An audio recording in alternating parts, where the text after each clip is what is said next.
Olá, essa é uma palestra, não só palestra, mas também um bate-papo que foi preparado para o CONALIT, Congresso Nacional de Literatura e História Pessoal. Então, meu nome é Márcio Humberto Bragalha, na sequência eu vou me apresentar um pouco melhor, mas eu quero começar agradecendo o professor Aramis José Pereira, que fez o convite para que eu participasse desse evento tão interessante, que reúne diversas personalidades no campo do estudo da crítica literária, poetas, escritores, e eu meio fora desse padrão, porque não trabalho diretamente no campo da literatura. Eu sou juiz de direito em Santa Catarina, mas fico muito honrado de participar desse grupo e poder contribuir de alguma forma.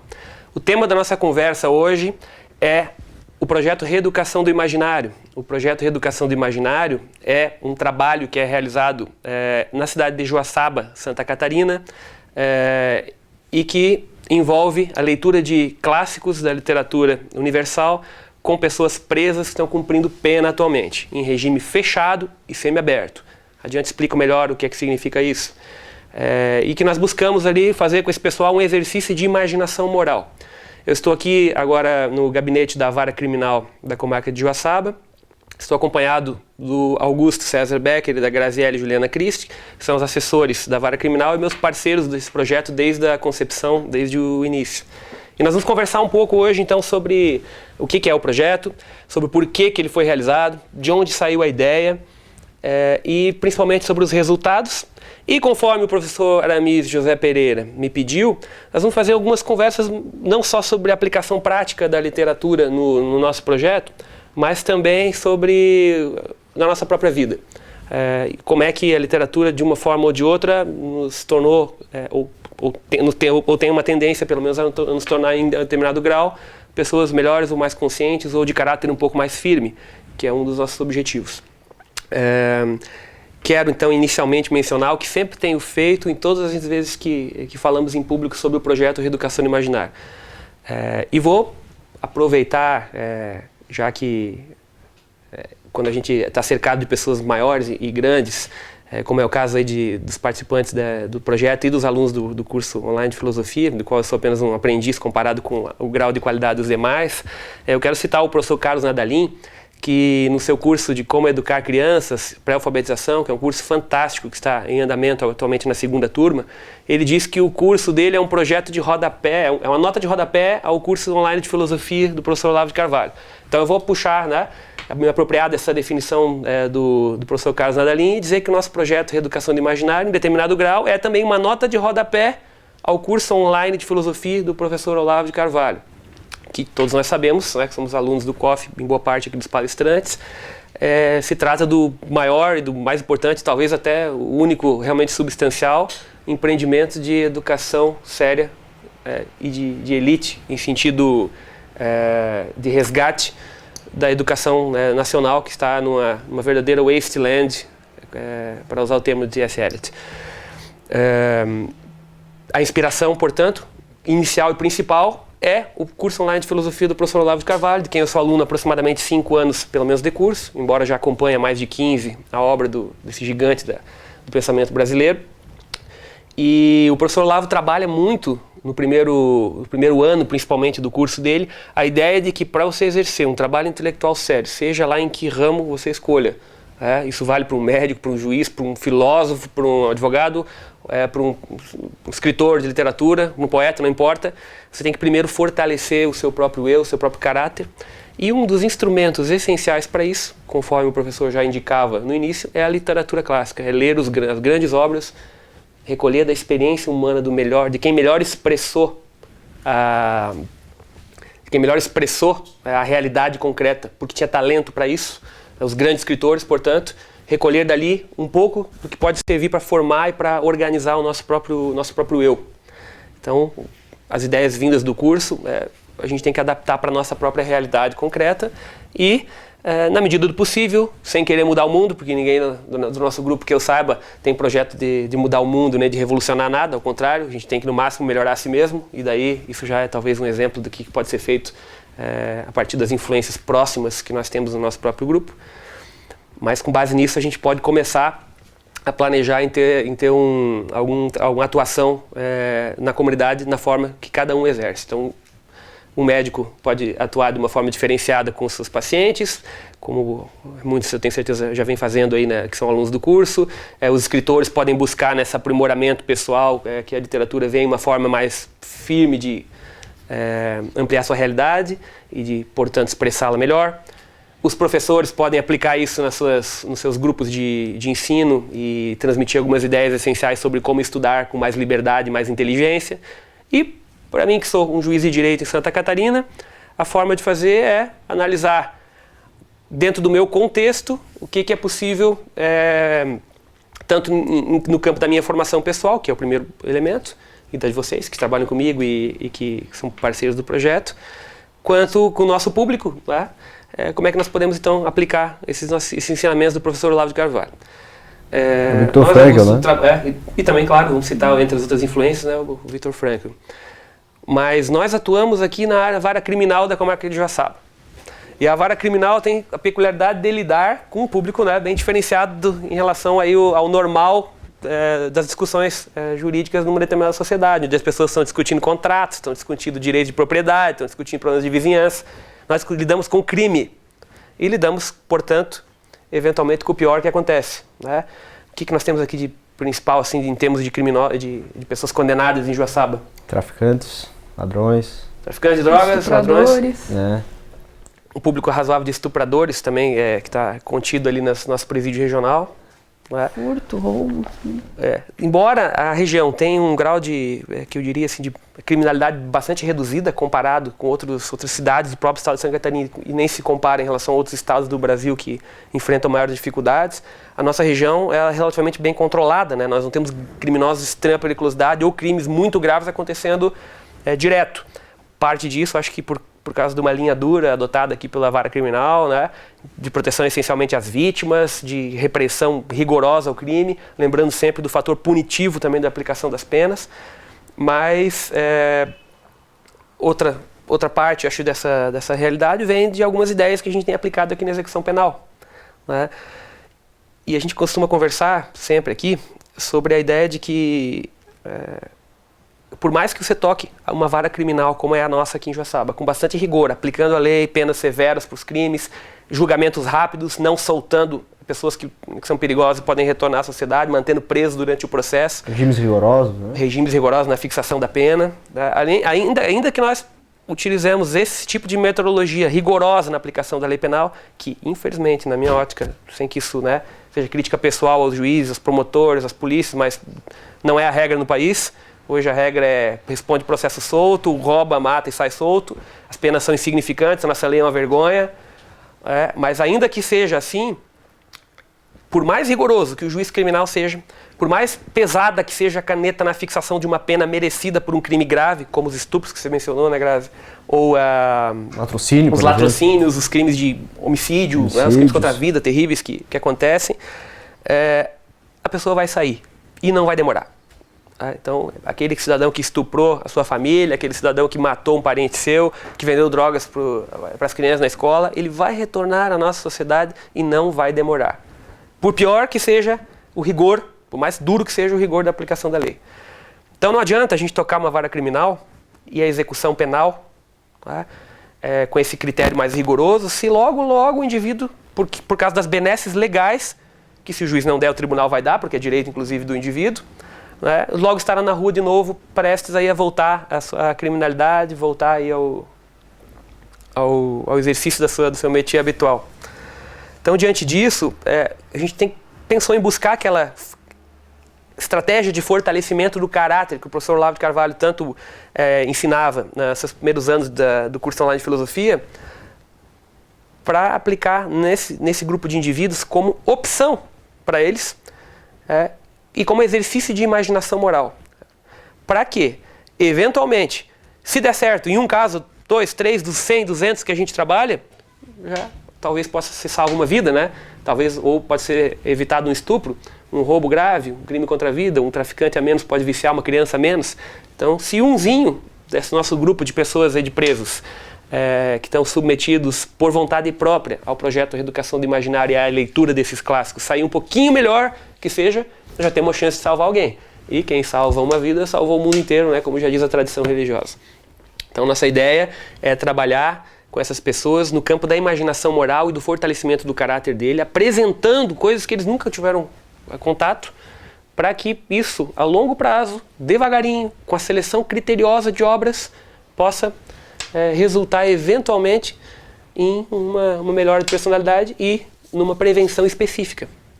Mesmo um ensaio, em algum momento específico, né? Depois de anos, o cidadão se recorda de algum trecho da obra, pode ser que aconteça. Né? Lembro que quando o professor Olavo de Carvalho fez um comentário que nos deixou muito felizes aí na época do lançamento do projeto, em 2012, ele mencionava que quanto à escolha do livro Crime e Castigo, né, que evidentemente foi muito bem pensado por nós aqui, qual seria o primeiro livro para dar o impulso, e ele já nos dizia então que a escolha era boa porque é um livro que tem um trabalho quase terapêutico na alma do leitor a longo prazo. Né? Isso, como todo projeto de educação, sem nenhuma garantia de resultado, mas não importa.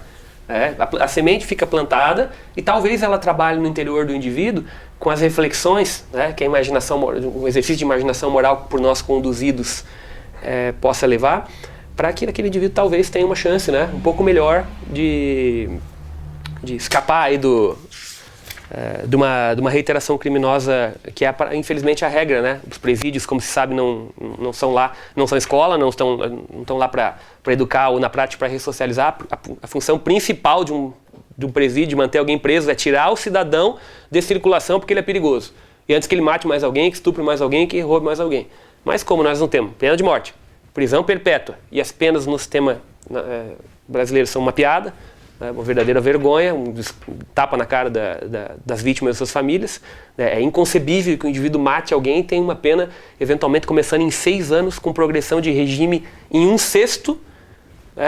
Se começar no regime semiaberto, em 1 ano e pouco, menos de 1 ano se trabalhar no presídio, o indivíduo, depois de matar alguém, está circulando tranquilamente pela rua, passando na frente da casa da vítima, dando tchauzinho.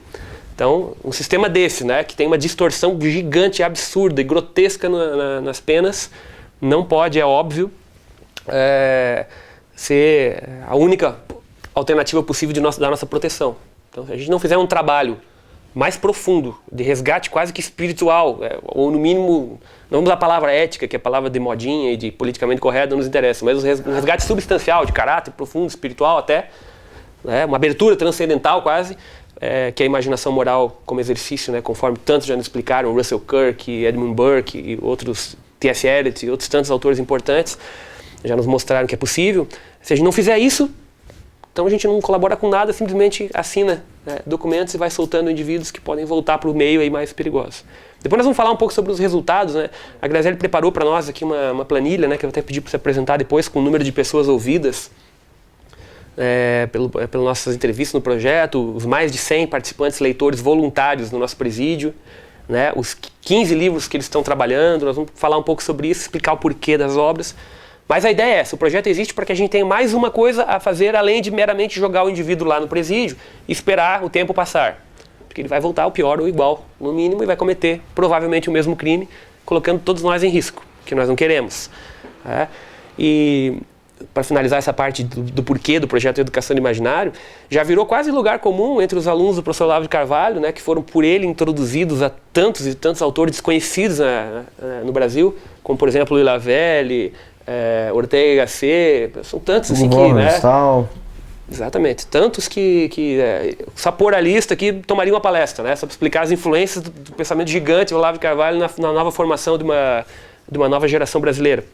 Mas ficou lugar comum, como eu dizia, citar aí a célebre exortação e o compromisso do Ortega y Gasset, quando ele diz que eu sou eu mais as minhas circunstâncias, e se eu não a salvo, eu não salvo a mim mesmo. Ou seja, se eu não atuo em determinado grau ao meu redor, e vejo que, como o Nivaldo Cordeiro já lembrou tempo atrás num artigo fantástico, o salvar, ele tem sempre embutido, ainda que ainda nós estejamos falando de uma situação política, de uma situação real, concreta, social, ele tem um elemento transcendental e metafísico embutido, porque afinal de contas a salvação é algo maior do que um mero conforto, né?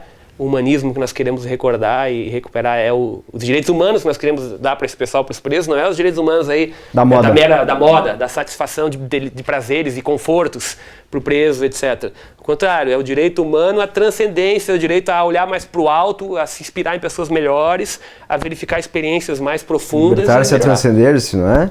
Olavo diz que um dos textos do melhor livro publicado no Brasil nos últimos 10 anos, no mínimo, mais importante. E não vamos falar 20, porque nós temos um imbecil coletivo e outros, né, que tem mais de 10 já na rua. Mas é o idiota, né? O mínimo que você precisa saber para não ser um idiota. Ele tem um dos textos ali do Olavo, tão bem compilados pelo seu aluno. Felipe Moura Brasil. Felipe Moura Brasil, ele coloca lá, libertar-se é transcender-se, o caminho para a liberdade é sempre para o alto e não para baixo, né? Então os nossos direitos humanos para preso aqui são os direitos humanos de ter uma oportunidade de ser exposto a coisas mais altas. Quem só olha para o lixo, quem só olha para a porcaria, quem vive olhando para... olhando e se envolvendo em situações baixas, tem uma tendência a incorporar um pouco daquilo. Nós não estamos aqui falando de determinismo, do indivíduo ser totalmente condicionado, teses marxistas sobre o comportamento, nada disso. Até o núcleo do nosso projeto é o direito de escolha. Por isso é que o cara não é obrigado a participar, né? Participa se quiser. E a gente trabalha sempre na ideia de que a personalidade pode ser firmada para que o indivíduo consiga escolher melhor na situação concreta, na vida, né? Para que porque com a grande literatura a gente consegue aquela questão de você não tem como viver tudo, todas as circunstâncias imagináveis na face da Terra, né? Através da literatura, então você tem como ter acesso, pelo menos de alguma forma, a essas situações que podem acontecer na sua vida. Isso, e já vê que ela amplia a tua vivência. Ela amplia de uma forma que é parte artificial e parte natural. Parte artificial, porque é escrita, né? Porque é concebida na imaginação de um homem, quando literatura de ficção, claro, né? ou pelo menos adaptada de situações reais pelo filtro de uma personalidade que é expressa, mas ela é parte natural exatamente por isso, porque ela vem de uma realidade humana sentida. E por isso que a grande literatura é efetivamente grande, porque ela lida com experiência humana real, com coisa concreta que acontece. Então não é ideologia, não é propaganda, nada disso pode ser considerado, nada disso jamais vai entrar no nosso projeto. Só aqueles autores que realmente foram profundamente na experiência do real, e para usar a expressão que o Olavo já ensinou tantas vezes, que era a definição de poesia do Bruno Tolentino, né, que é a melhor forma possível de dizer, vamos ampliar isso para a literatura em geral, e dizer que aqueles caras que conseguiram melhor expressar suas impressões sobre a realidade. Portanto, eles realmente ampliam a nossa vivência.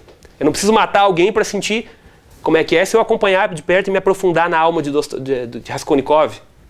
Tá? Eu não preciso me entregar aos vícios da ambição e da busca pelo status social, se eu posso, no protagonista do Vermelho e o Negro, perceber algumas consequências disso. Ou temos aquele sentimento de vingança do Capitão Ahab, por exemplo. Né? A obsessão, o descontrole, a antropomorfização do mal. Né? Nós não precisamos viver tudo aquilo, matar, estuprar e perseguir definitivamente o erro, insistir no erro como o Capitão Ahab, né? Ou cair nas tentações precocemente como o Joaquim de A Montanha Mágica, para que eu possa aprender alguma coisa com aquele fato. Né? Não preciso cumprir uma pena para sentir o que o Raskolnikov sentiu. Tá? Desde que, é claro que isso não vai ser um substituto perfeito da vida real, da experiência real, isso é impossível, né? Mas vai ser um substituto razoável dela. E um substrato para a nossa imaginação trabalhar com as grandes questões e a nossa personalidade começar a se firmar de uma forma que as nossas escolhas sejam um pouco mais claras. Né? Vamos lembrar do que a gente comentava no outro dia aqui sobre, para mim, um dos maiores poetas, se não de todos os tempos, mas pelo menos dos últimos 200 anos, né, que é T.S. Eliot, que depois de resgatar aí de uma época de nebulosidade na poesia e na literatura, resgatar a questão transcendental, nos apresentar o inferno, nos apresentar o purgatório, depois a possibilidade de redenção com o fim da sua obra. Não vamos esquecer que ele, quando menciona no seu grande poema The Hollow Man, né, que faz um complemento fantástico ao Wasteland, quando ele menciona que é pior às vezes do que ser o rebelde, pior do que ser aquele indivíduo que abre mão, que erra e peca e cai, é ser o inerte, o idiota, o que é conduzido, né, o espantalho, que é o homem oco, né, que conduzido e perdido pelas meras circunstâncias, um homem massa jogado nos ventos do tempo, né, e sem nenhum vínculo com as épocas anteriores, ele se perde e não tem capacidade nem de entender o que está acontecendo. Então, se a gente amplia um pouco o grau de consciência com obras, não qualquer porcaria, né, com obras efetivamente profundas e estabilizadas na experiência humana do seu aproveitamento pelos críticos, pelo público, né, nós temos então alguma coisa que possa ser tirada dali. Então esse indivíduo passa a não ser mais simplesmente um joguete nas mãos aí do do destino, para usar a expressão de Shakespeare, mas passa a ser autor das suas próprias ações. E tem possibilidade de escolha, né? Nem que seja escolha pelo mal, que ela seja consciente. Né? Consciência. Vamos lembrar os versos, como é que é? Those who have crossed with direct eyes to death's other kingdom, remember us, if at all, not as lost violent souls, but only as the hollow man. Então melhor ser os almas perdidas e rebeldes, pelo menos cientes da sua escolha e, portanto, capazes de compreender até a própria danação, né? Se for o caso, do que os perdidos, os hollow men, os homens ocos, vazios. Então esse é um dos nossos elementos aí do projeto, abrir um pouco a consciência desses indivíduos até no campo transcendental. Né? Eu anotei peço desculpas até para quem está nos vendo aqui pela bagunça das minhas anotações, mas eu anotei algo que diz o Bruno Tolentino, né? Que é um dos meus poetas favoritos também, é outra pessoa que infelizmente pouco conhecido do Brasil, mas tem uma obra de uma profundidade e que sem dúvida vai integrar o nosso projeto em uma próxima fase, provavelmente com o grande livro As Horas de Catarina, que eu vou mencionar, porque o mundo como ideia seria já um pouco mais difícil para trabalhar ali, mas ele diz que até as vésperas da cova a alma se renova. E, então a gente ainda tem uma esperança nesses indivíduos e, como eu disse, a gente conseguir umzinho, né, que saia melhor, vai que a gente evitou um homicídio, um estupro, já é alguma coisa. Né? Então, encerrada essa etapa inicial, onde a gente explica o que é o projeto e diz que a inspiração saiu primordialmente do trabalho do professor Olavo de Carvalho, no brilhante, imprescindível curso online de filosofia, né? Nós podemos aí, eu acho que, explicar um pouco rapidamente, né, como é que funciona na prática o projeto, como é que a gente seleciona os livros, como é que a gente compra os livros, como é que entrega para os presos e como é que a gente cobra deles a leitura. Né? Isso eu acho que é importante mencionar. Antes, só queria tocar, acho que você mencionou agora há pouco o Augusto Victor Frankl, então tem alguns autores que nos inspiraram também, né, associado aí, claro, ao impulso inicial do professor Olavo de Carvalho e as orientações que ele dá sobre os estudos de filosofia e literatura também. Mas o trabalho do professor Victor Frankl, que é um psiquiatra, para os que não o conhecem, né, e filósofo e pensador, muito importante, no campo da psicologia e da psiquiatria, ele nos ajudou em muito para compreendermos a possibilidade de dar algum grau de esperança para aqueles indivíduos que estão, né, na situação do cárcere. Veja, um cárcere é fichinha, como se diz, né, é jogo simples e leve, por pior que seja. Qualquer um de nós, pessoas normais, não habituadas ao crime, à prisão, uma semana dentro de um presídio típico brasileiro enlouqueceria. Tá? Não estou justificando, dizendo que, né, não merecem nada disso. Estão lá porque sabem por que estão, né? E melhor lá do que na rua matando os nossos inocentes, as pessoas de bem aí do país. Mas qualquer um de nós sofreria muito colocado num cárcere brasileiro do jeito que ele é. Uma noite lá já é de desestabilizar um cidadão, normal. Mas ainda assim, isso não dá nem para comparar com o cara que passou por Auschwitz, por exemplo, né, que tinha todo dia a expectativa de não terminar aquele dia. A chance de sobrevivência, era 1 em 50, 1 em 30, não me lembro que número o Victor Frankl fala, mas o cara entrava sabendo que ia morrer. Portanto, ali é o lugar da desesperança, né? O lugar do desespero. Ali podia estar a plaqueta da porta do inferno, né? Da Divina Comédia, né? Abandone a esperança ao entrar, né? Nossa, o que é isso? Podia estar ali como estava para muitos os campos de concentração, né? Por isso a gente tem que mandar para o quinto dos infernos qualquer idiota que venha dizer que será que o Holocausto não aconteceu? Será que é um exagero? Não sei o quê, porque a experiência é muito real e muito bem descrita por milhares de pessoas. E o Victor Frankl encontra ali a confirmação prática da teoria que eles vinham pensando. Nada como um choque de realidade, né? O espanto da realidade para ver que, eu estava realmente pensando alguma coisa correta, eu tinha uma ideia mais ou menos certa, e aqui no mundo real, não no mundo só do blá blá blá, do pensamento abstrato, as coisas realmente acontecem. Né? Coisas que a gente também aprende com o Olavo de Carvalho há muito tempo, que é não viaje fora com a mera desculpa de uma busca por uma abstração, de uma teoria, etc. Isso não interessa nada. O que importa é a realidade concreta. E tudo que nós pensarmos é para entendermos melhor ela, não para mudarmos ela, nem para destruirmos ela, e muito menos para substituirmos ela por uma segunda realidade, para usar a expressão de Hermann Brock, Robert Musil e os outros.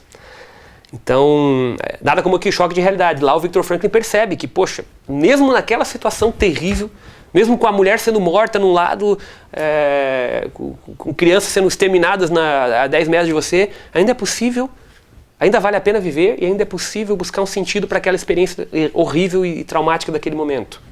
Então, se um cara que passou por Auschwitz conseguiu encontrar um sentido e incentivar dezenas de pessoas ao seu redor a perceber também esse sentido, é possível que a gente não possa usar essa experiência para as pessoas que estão presas.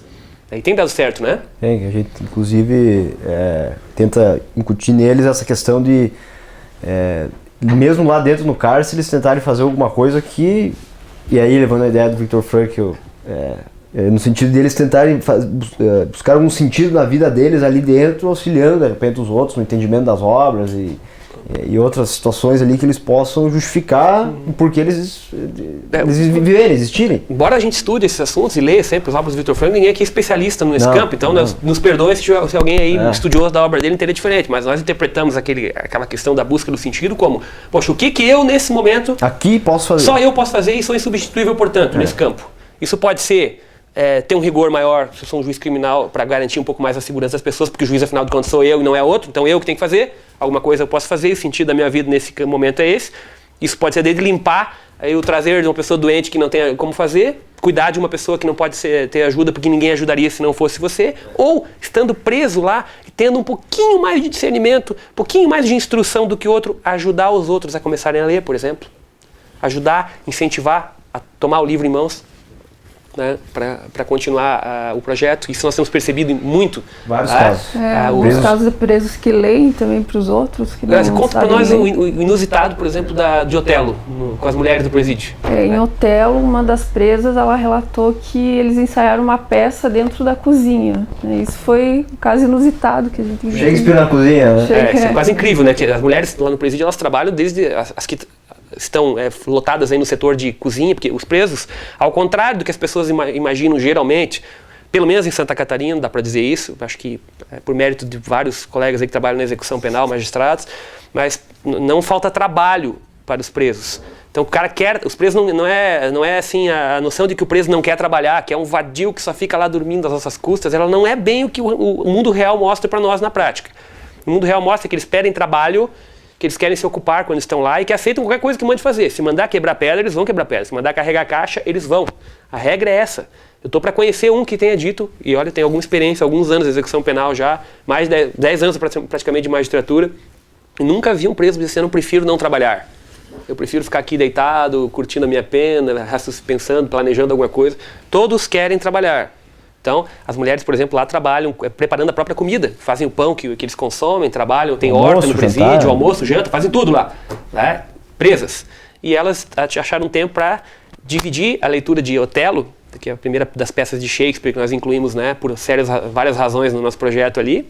Elas incluíram como uma espécie de encenação, cada uma fazendo um personagem dentro do presídio para melhor apreensão, e isso ajudaria inclusive as outras que têm mais dificuldade, né, em ler, enfim, se interessar pelo assunto. Então veja, isso é algo absolutamente inesperado, né? Na verdade, o relato entre eles das obras já é uma questão, já é muito importante para nós. Eu tenho a impressão que para nós não é a maior importância, assim, não é necessariamente que tenha lido detidamente cada linha de todos os livros, sim, e sim que tenha compreendido e aprendido de alguma forma o que trata o texto. Exatamente. A imaginação moral não necessariamente reclama a expressão da codificação em escrita de um fenômeno. Pô, antes da escrita a gente tinha imaginação moral, as pessoas já contavam histórias gerações e gerações com sentidos morais profundos, né? Então, ainda que o indivíduo leia pouco, tenha dificuldade com o texto, fique lá com o seu dicionáriozinho, porque cada vez que a gente entrega o livro para alguém, a gente entrega um dicionário junto. Tá? Aí o indivíduo está lá lendo Raskolnikov, penando para memorizar os nomes russos, porque depois nós vamos conversar pessoalmente com ele sobre aquilo. Né? Ainda que ele vá devagar, ele vai ouvindo o relato dos demais sobre a história, ele vai conversando, vai perguntando para os outros, e aquilo de uma forma vai se incorporando nele também. Nem que ele só ouvisse a história dos outros, para mim já valia a pena, porque os caras podiam estar falando sobre um novo estupro que eles estão planejando, como é que eles vão melhorar o tráfico na região, pô, e os caras estão discutindo Dostoiévski, pô, a coisa é inacreditável quase, né? A gente no começo beirava assim, nós ficamos espantados. Nós ficamos espantados, pô, no primeira entrevista, até fiz questão de relatar no artigo, depois nós vamos deixar o link numa das imagens aí, numa das legendas do vídeo, para 2 artigos que nós publicamos no Mídia Sem Máscara, né, o portal número 1 de notícias sérias no país hoje, o que publica o que ninguém mais publica, e é o que, infelizmente, é só o que tem que ser publicado, é o que está ali, que deveria estar na mídia, na grande mídia. Então ali a gente publicou uns artigos explicando, né, que chegou a um ponto dos primeiros livros, 2 presos lá numa cela apresentaram, doutor, aqui ó, tá aqui o Dostoiévski, nós lemos aqui o livro, interessante e tal, e tá aqui a errata também, não, isso aqui nós não sabemos o que é, achamos essas palavras aqui, não estão no dicionário, nós não entendemos, e eram correções, na verdade, eles procuraram, não acharam, claro, porque eram erros graves aí de redação mesmo, digitação. Isso, léxicos, etc, né, que o indivíduo olhava lá e não conseguia entender o que era. Daí o cara apresentou errata, fez o trabalho do editor, pô. Alguns nomes russos também, né, que eles acabaram não entendendo. Então nota-se que ainda com dificuldades de aprendizado, ainda que pessoas semi-analfabetas, pessoas que leem muito pouco, né, conseguem ler Dostoiévski, o que torna cada vez mais inexplicável como é que nós passamos aí por presidentes da República que não se educaram, né, analfabetos que têm orgulho da sua condição de idiotas e analfabetos, e enquanto, por outro lado, pessoas humildes, simples e que cometeram erros graves, que estão pagando por isso, mas que tiveram, né, pouca oportunidade de alfabetização, ainda assim conseguem fazer a errata do Dostoiévski, pô. Então é inacreditável que nossos chefes políticos aí, né, não tenham sequer se educado um pouco nesses 20 anos quase que estão no poder no país, né? Isso demonstra que para qualquer pessoa é possível, né? Para qualquer pessoa é possível se interessar pela grande literatura com algum grau de comprometimento com aquilo, e a experiência sem dúvida vai ser gratificante e profunda. Esses presos apresentaram erratas, melhorou entre os resultados, nós podemos citar a capacidade de comunicação interna.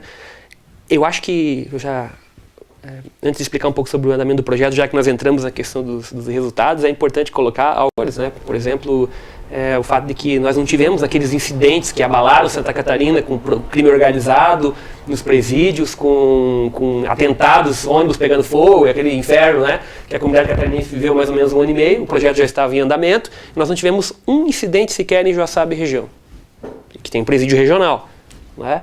Por quê? Porque o pessoal estava ocupado com trabalho e com leitura de clássicos, né? E a preocupação deles, então, ao invés de tocar fogo no ônibus, era saber que o juiz daqui uma semana vai vir aqui e vai me perguntar sobre o Coração das Trevas, pô. Eu tenho que saber contar alguma coisa para ele se eu quiser, em troca daqueles poucos, daquela entrevista, alguns dias de remissão. Aí nós entramos finalmente na sistemática do projeto, né? Que é o que é.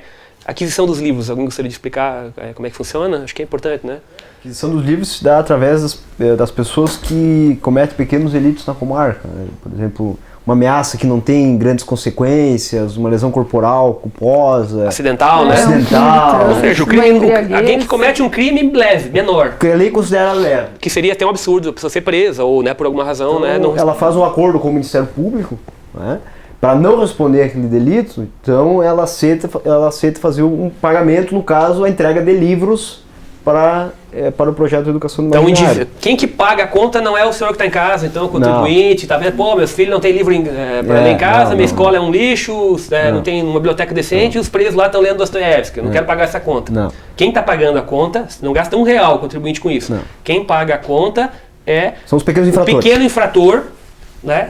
Primário. Só uma vez ele tem direito a esse tipo de acordo, né?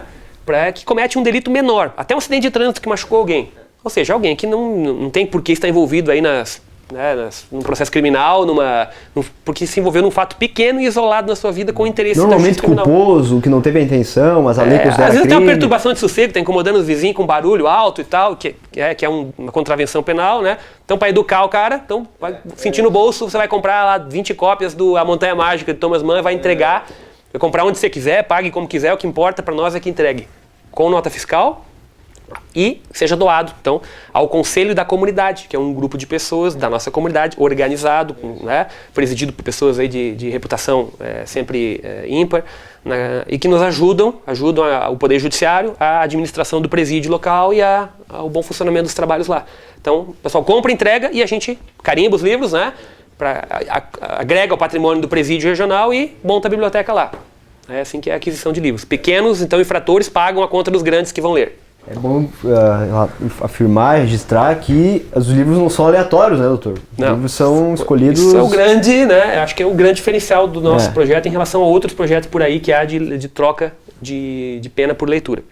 Bom, Antes de entrar nesse lado do como é que a gente escolhe os livros e por quê, é bom mencionar qual é a isca que a gente usa para oferecer, como eu disse, para oferecer aí a oportunidade do indivíduo começar a ler essas coisas. Porque seria um pouco de ingenuidade da nossa parte eu pegar lá Shakespeare, Dostoiévski e entregar para um cara semi-analfabeto e dizer, olha, meu amigo, lê isso aqui que a semana que vem eu venho aqui te perguntar. Como é que é? O cara vai dizer, pô, não sei, não vou conseguir, não tenho vontade, prefiro ficar fazendo aqui o meu trabalho artesanal, meu trabalho no presídio, tô cansado, trabalho o dia inteiro no presídio. Então, a gente tem que ter um incentivo. Né? Qual é o incentivo? O incentivo que a lei autoriza. O juiz não vai tirar uma regalia, né? Já chega do que a gente vê na TV, de preso com videogame, com Facebook. Né? No nosso presídio não tem nada disso. Tá? É livre trabalho. Não tem nada disso. Não tem celular, não tem droga dentro do presídio. Quando tem um incidente isolado, imediatamente reprimido para que não se prolifere. Tá? O presídio tem que, claro que isso pressupõe um presídio organizado e onde as regras são cumpridas, o que é perfeitamente possível fazer se houver vontade e compromisso das autoridades e da administração pública, do Poder Executivo principalmente também. Mas é possível, tanto que é assim aqui. E muitos outros, há também casos em que é assim também, né, na nossa região. Então, qual é a isca? Como é que eu vou convencer um cara que nunca teve, um cidadão lá que nunca teve acesso nunca leu um livro, às vezes, como vários me relataram, olha, eu nunca tinha lido um livro. Agora, quando eu leio que Fahrenheit, né, eu consigo entender que eu nunca vou esquecer essa obra, que ela está dentro de mim. Para a gente chegar nesse ponto, da compreensão da importância do livro, né, para o próprio indivíduo. E saindo do zero, a gente tem que ter uma isca para fisgar o cara. E a isca se chama remissão. Remissão é um instituto de direito penal e de execução penal que troca, que diminui a pena do cidadão se ele ou trabalha ou estuda comprovando os resultados do estudo. Então, por exemplo, isso vale para todo mundo que trabalha nos presídios, por isso que eles querem trabalhar também. Cada 3 dias que eles trabalham, eles têm direito a 1 dia a menos da pena. Né? Então, por isso todos querem trabalhar, porque o indivíduo está condenado, se ele for condenado a 20 anos, quantos anos ele vai sair antes de cumprir o total da pena se ele trabalhar todos os dias lá? Né? Afinal de contas, o trabalho também tem um elemento educativo, importante. Né? E eles colaboram no próprio sustento e ajudam trabalhando. O dinheiro vai, um pedaço vai para a própria despesa de manter o cidadão preso lá, comida, higiene pessoal, objetos, e outro vai para a família dele em casa. Né? Porque afinal de contas, né, por mais que a gente prefira 1000 vezes proteger a família das vítimas e que as vítimas tivessem uma bolsa para receber, tal, que uma criancinha pequena lá que tem 1 ano, 2 de idade, que é filha do cara que cometeu um estupro, ou cometeu um roubo, ou cometeu um outro crime, tráfico de drogas, ela tem culpa? A criança? Tá? Não, né? Isso não se trata de uma bolsa, é o trabalho do próprio trabalho preso. Do indivíduo. Essa outra questão, aproveitar a oportunidade, né? Porque tem de desmistificar um pouco essa questão. O pessoal fala, porque o preso tem direito a auxílio reclusão, a família da vítima não ganha nada, a família do preso ganha um negócio do Estado, uma bolsa porque cometeu o crime. Não é bem assim. Se a gente for pegar o percentual dos presos que realmente têm auxílio reclusão, é ínfimo, é insignificante, é perto de zero, porque ele teria que ser contribuinte do sistema, né? Previdenciário. E normalmente eles não são, pessoal. Não é? O cara não é, pô. Ele não é, então é trabalhador informal, ele vivia ou nunca trabalhou, submundo, nunca trabalhou com carteiro, ou perdeu, foi despedido, perdeu a condição de segurado depois de um tempo. Então o indivíduo não é normalmente contribuindo do sistema. Então não estamos pagando bolsa para a família de presos de regra. Quem está levando algum dinheiro para a família do preso é o trabalho dele lá dentro. Isso é o mundo real, tá? O que a gente ouve na imprensa, esses defensores exagerados os que atacam de forma exagerada a ordem instituída, até para criticá-la, mesmo com bons propósitos, como, por exemplo, preferir a proteção da vítima, que é óbvio, né? Nós preferimos também, eles exageram nisso. Então, acho que é importante colocar esse aspecto, né, do trabalho como um dos elementos que ganha remissão. Mas o outro lado é que a gente oferece, então, uma diminuição da pena com critérios objetivos por nós, preparados com alguns elementos de caráter científico, outros elementos que a gente entende oportunos, para dizer o seguinte, olha, se você lê crime e castigo, você vai ter direito assim, e for aprovado na avaliação. Quantos dias, galera? 4 dias. Tem direito a 4 dias a menos na sua pena. A 4 dias de pena. Poxa, mas o cara tem que pagar o tempo total que ele foi condenado. Vamos fazer a conta. O indivíduo tem 20 anos de prisão por um crime grave, por exemplo, alguns estupros, ou por até um crime contra a vida, né? Um homicídio e tal.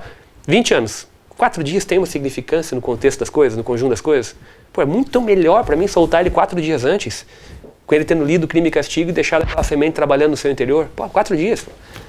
Hoje, quantos dias dá o total, Graça? Você lembra? Você tem uma planilha que você me apresentou, 63 dias. Quem lê os nossos 15 livros vai ter direito a? 63 dias. 63 dias de emissão. Isso dá milhares de páginas de leitura. Só a Montanha Mágica tem 1000 e não sei quantas páginas. O Senhor dos Anéis, os 3 volumes, tem 1000 e não sei quantas. Então vamos colocar lá mais de 10.000 páginas de leitura no total, ou perto disso, pelo menos, esses 15 livros, para trocar por 2 meses de pena um cara que pode ter 20 anos. 2 anos de leitura. Isso é um baita de um negócio para nós, para a sociedade. Porque a troca é muito boa, no final das contas. Se aquilo der certo, em 20 já valeu a pena dar 1 mês ou 2 a menos de pena para ele. No total, um livro, tem livros que o cara troca por 1 dia, né? Ou 2 dias. Claro que tem os livros maiores, como por exemplo a trilogia do Senhor dos Anéis, todos que têm importância, por mais que as pessoas pensem que é só literatura infanto-juvenil, não é. Aí eu recomendo os vídeos do padre Paulo Ricardo, né, que tem um trabalho educacional maravilhoso, não só na parte religiosa, mas também cultural, e que explica a importância e a gravidade da leitura dessa obra, né, porque quem conhece um pouco da biografia do Tolkien sabe que ele é um católico, né, cristão que embutiu genial a obra, e que embutiu dentro do Senhor dos Anéis muito, né, do cristianismo e das questões de escolha, compromisso pessoal, etc. Então quem lê um livro desse vai ganhar 11 dias, é o melhor negócio para eles possível, né? Claro que eles vão ler por meses. A gente calcula o tempo de leitura com base em diversos critérios científicos aí para isso, né? Pega o tempo de leitura normal de qualquer um de nós, pessoas alfabetizadas, né, que vivem na sociedade, reduz para 1/3, entrega um dicionário junto, faz um cálculo do número de horas máximas que eles poderiam ler por dia, considerando que eles têm que trabalhar também, né, e que a lei estabelece o critério. E com base nisso a gente monta um edital para cada livro, explicando o porquê selecionou aquele livro, com base nos objetivos do nosso projeto, né, e faz o que com essa conta? Abate na hora que a gente faz a avaliação dele. Alguns projetos por aí de leitura com preso, que eu já vi em andamento, eles deixam assim, os caras escolhem o livro que quer e mandam uma resenha para o juiz.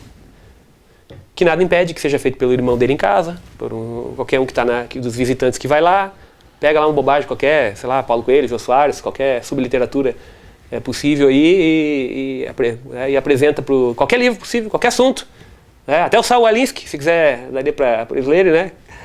E apresenta lá o resumo do lixo, né, feito sei lá por quem, sem nenhum compromisso pessoal, e o juiz lá, formalmente, praticamente, analisa lá, vê se aquilo tem algum fundamento, sem avaliar o mérito, porque isso para muitos né, nós não podemos, enfim, fornecer uma ideia sequer que seja para um indivíduo, um conceito moral que porque seria intromissão do Estado em questões privadas, etc. Bobagem. Mas então eles avaliam e dão lá os dias de remissão. Nós optamos por não fazer jamais um trabalho formal, a coisa tem que ser substancial. Para mim nem me interessa se eles vão ganhar 1 dia, 2 ou 3, que eu quero saber se a semente foi plantada de uma forma livre, em que o indivíduo possa, ele, com o seu conjunto de experiência de vida, juntar aquilo com o livro e, a partir dali, tirar alguma coisa, se é que vai ser alguma coisa. Alguns dizem que entenderam alguma coisa, outros dizem que entenderam de outra forma, uns gostam, outros não gostam, isso não me importa, o que importa é deixar a semente plantada trabalhando neles. Eu sou obrigado a mencionar também um fato quase tão inusitado quanto a leitura de Otelo por presas no presídio encenado. Um tempo atrás, quando conversávamos na lista dos juízes, dos magistrados catarinenses pela rede de computadores sobre o projeto, um colega lá, um dos juízes, mencionou, mas isso é lavagem cerebral. Isso você está colocando esses autores com valores tradicionais, cristãos e não sei o que para as pessoas. Eu digo, é só no Brasil, onde as pessoas são analfabetas, onde ninguém leu Shakespeare, onde o estudante brasileiro é o mais burro do planeta. O mundo ocidental inteiro está sofrendo lavagem cerebral. Não, o Ocidente inteiro está então sofrendo lavagem cerebral porque gosta de Shakespeare. Né? Só no Brasil que um magistrado cogitaria a hipótese que ler Shakespeare ou Dostoiévski é lavagem cerebral. Ponto. Isso aí é inconcebível no mundo civilizado, né? Concebível na 4ª série primária numa escola norte-americana, pô. Imagina entre autoridades e pessoas que deveriam ter o mínimo de percepção de que, ler lavagem cerebral não se faz lendo Shakespeare. Lavagem cerebral se faz pelo marxismo e pela engenharia social que hoje toma conta, né? Para isso basta citar aí os estudos do Pascal Bernardin, que a gente vai ver o que é engenharia social e lavagem social, inclusive a própria magistratura vem sofrendo e disseminando de forma, às vezes, até inocente. Então vejam o absurdo que é. Num país onde os estudantes universitários saem 50% semi-analfabetos e outros 50% não conseguem redigir um parágrafo seguido de outro concatenado na ideia. Um país onde até eventualmente magistrados consideram que ler Shakespeare seria danoso para alguém. Né? Nisso aí, nossos presos estão muito à frente. Nesses autores que participam, os autores que participam do projeto, né, não há nenhum deles que tenha qualquer característica política, na meu ver, pelo menos. Dostoiévski, Thomas Mann, Shakespeare, Herman Melville, não há nenhum assim ligado fortemente a algum tipo de ideologia política. Vejo quando, por exemplo, Thomas Mann na Montanha Mágica apresenta discussões políticas, filosóficas, apresenta por vários ângulos possíveis e pessoas debatendo. As discussões do Tunaf e do Setembrini eles são embutidos de várias ideologias dentro deles próprios, né? Quase como uma risada irônica sobre a ideologia e triste, porque ela estava assolando aquele século daquela forma, né, com flagelos. Né? Então nós temos o que a gente pensa em relação à ideologia, que pensa o Russell Kirk, né? Falou ideologia, nós saímos pela outra porta, né? Os conservadores não querem saber de ideologia nenhuma. Ideologia é substituição da religião e dos valores tradicionais que estabelece fundamento e organiza a sociedade por uma outra coisa artificial. Portanto, é uma mera expressão da velha rebelião satânica. É a mesma coisa, é outra forma de fazer, né? A forma moderna e bonitinha e ética de sustentar algo, né? Mas ideologia para nós está fora dos nossos projetos aqui. Então, quando a gente apresenta um livro, eu quero saber da experiência humana que está por trás ali. Vamos citar, por exemplo... Esses livros tratam das vivências fundamentais humanas, né? Exatamente. São experiências de vida, né? Vamos citar, por exemplo, Shakespeare, né? A gente está falando de Shakespeare e que Shakespeare seria lavagem cerebral. Coisa mais idiota que alguém poderia dizer na minha opinião sobre Shakespeare. Shakespeare é o homem que tratou de todos os sentimentos humanos de A a Z, né, numa obra que se alguém lesse só ela já estava bem lido o resto da vida, né? Shakespeare é uma coisa que ninguém conhece nas escolas brasileiras. O indivíduo entra no pré-prézinho, né, seguindo a linha de Lenin de me entreguem as crianças e eu devolvo um comunista para sempre.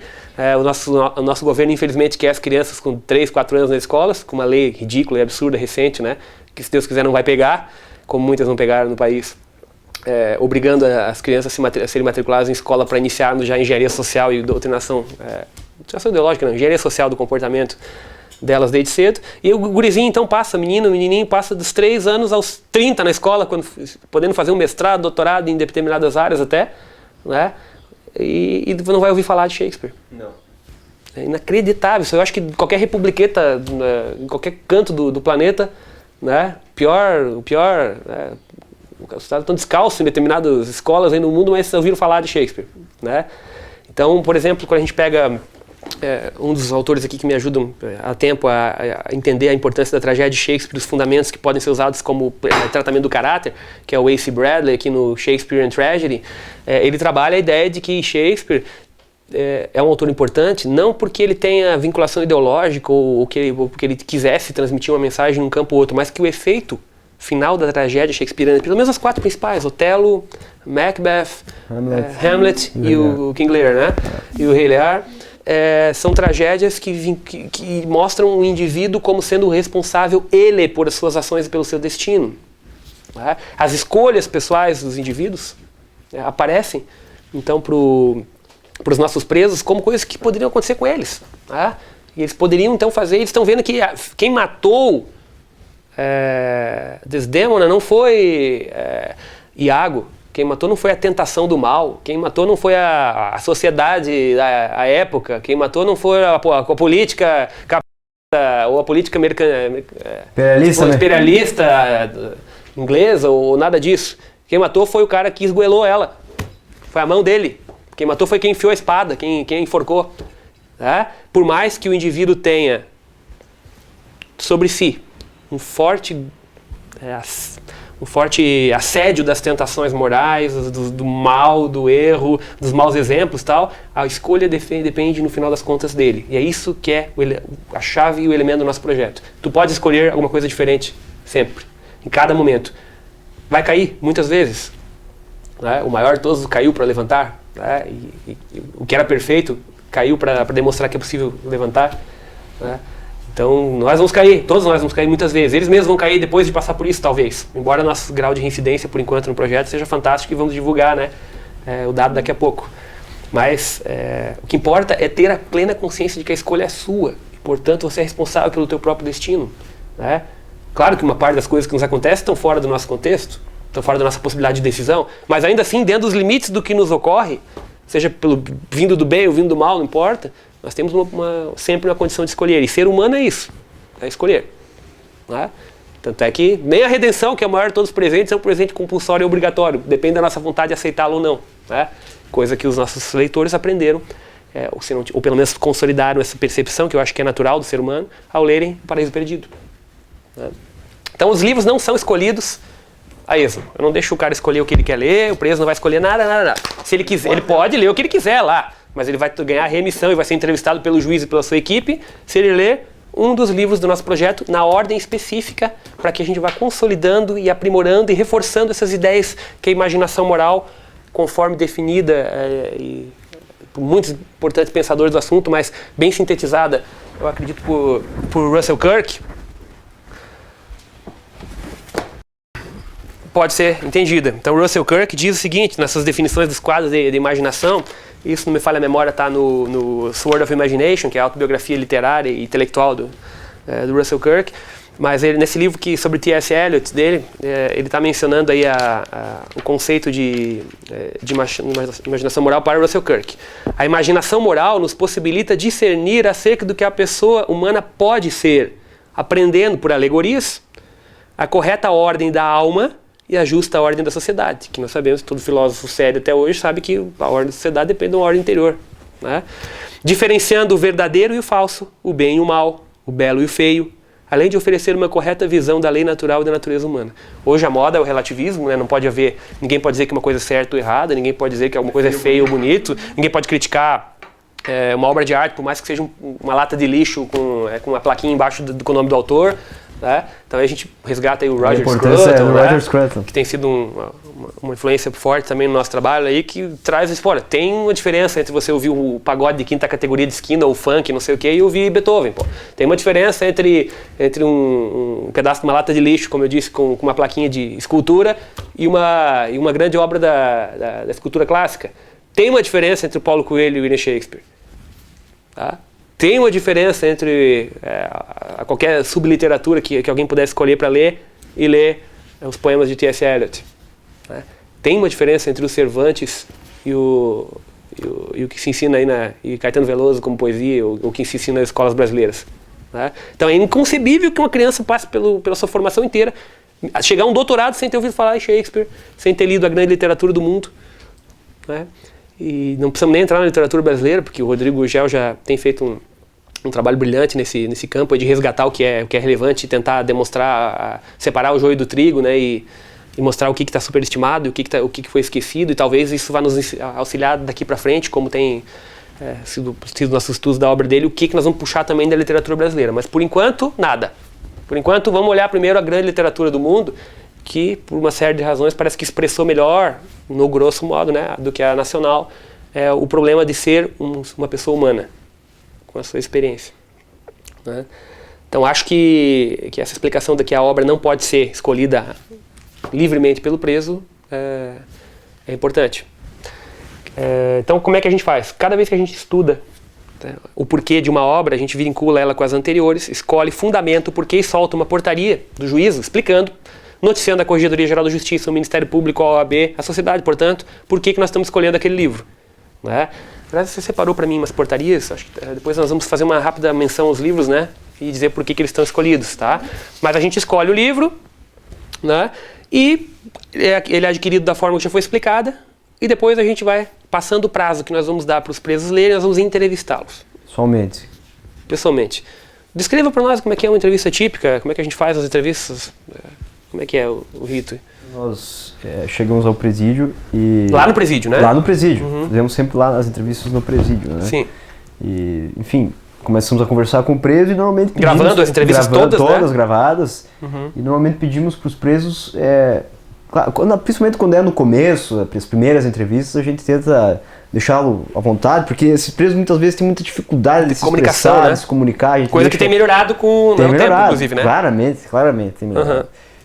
Eles fazem um relato geral da obra, né? E depois a gente questiona sobre questões específicas. Nós pedimos para eles até uma frase que a gente tem usado, né? Se você encontrasse um amigo na rua, tivesse que contar a história que você está lendo, te até conta com o livro embaixo do braço, né? De uma maneira até informal, para facilitar a compreensão e para a gente tentar realmente entender se aquele preso, se a obra fez algum tipo de efeito naquele preso. E para isso, a gente também adota uma técnica de conversar sobre os pontos que nós teríamos chave na obra, assim.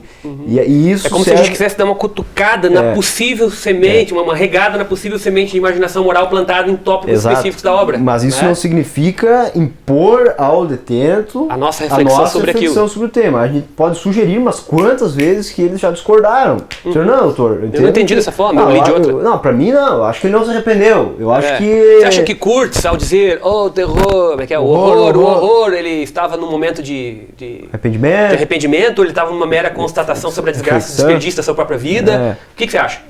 Interessante. A gente cutuca sobre aquele ponto, que importa isso, para ver o que sai dali. O interessante é que eles mesmos se identificam com algumas obras, né?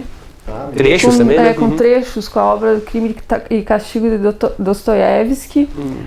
Ele se identificava com a questão de Dostoiévski também ter sido preso, né? Exatamente, isso chama atenção, pô. O cara tá lendo um negócio sobre a realidade, pô. O cara passou por uma prisão, trabalhos forçados e tudo, né? Pra saber o que é. Então não é um idiota qualquer escrevendo sobre um negócio que ele jamais imaginou, nunca pesquisou, ele viveu a experiência. Então é outro que nem eu.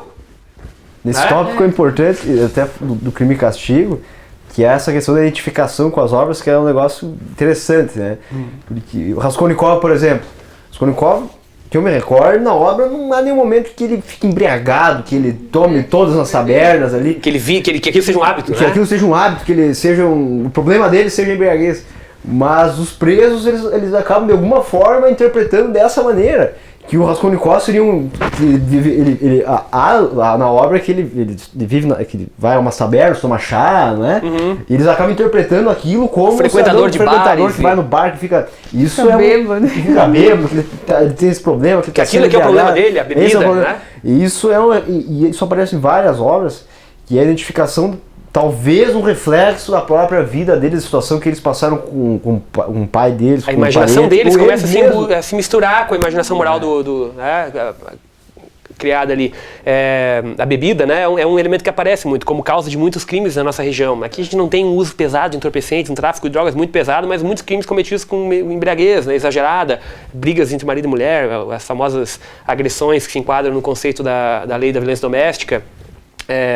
Crimes de homicídio, às vezes, que acontecem por bebedeiras em bar, né? Então o indivíduo, aquela experiência terrível que ele passou e as consequências que ele vem sofrendo na execução da pena e que causou em outras pessoas, num estado de embriaguez, diante da lucidez agora, naquele novo contexto dele, começa a se misturar com detalhes que aparecem na obra.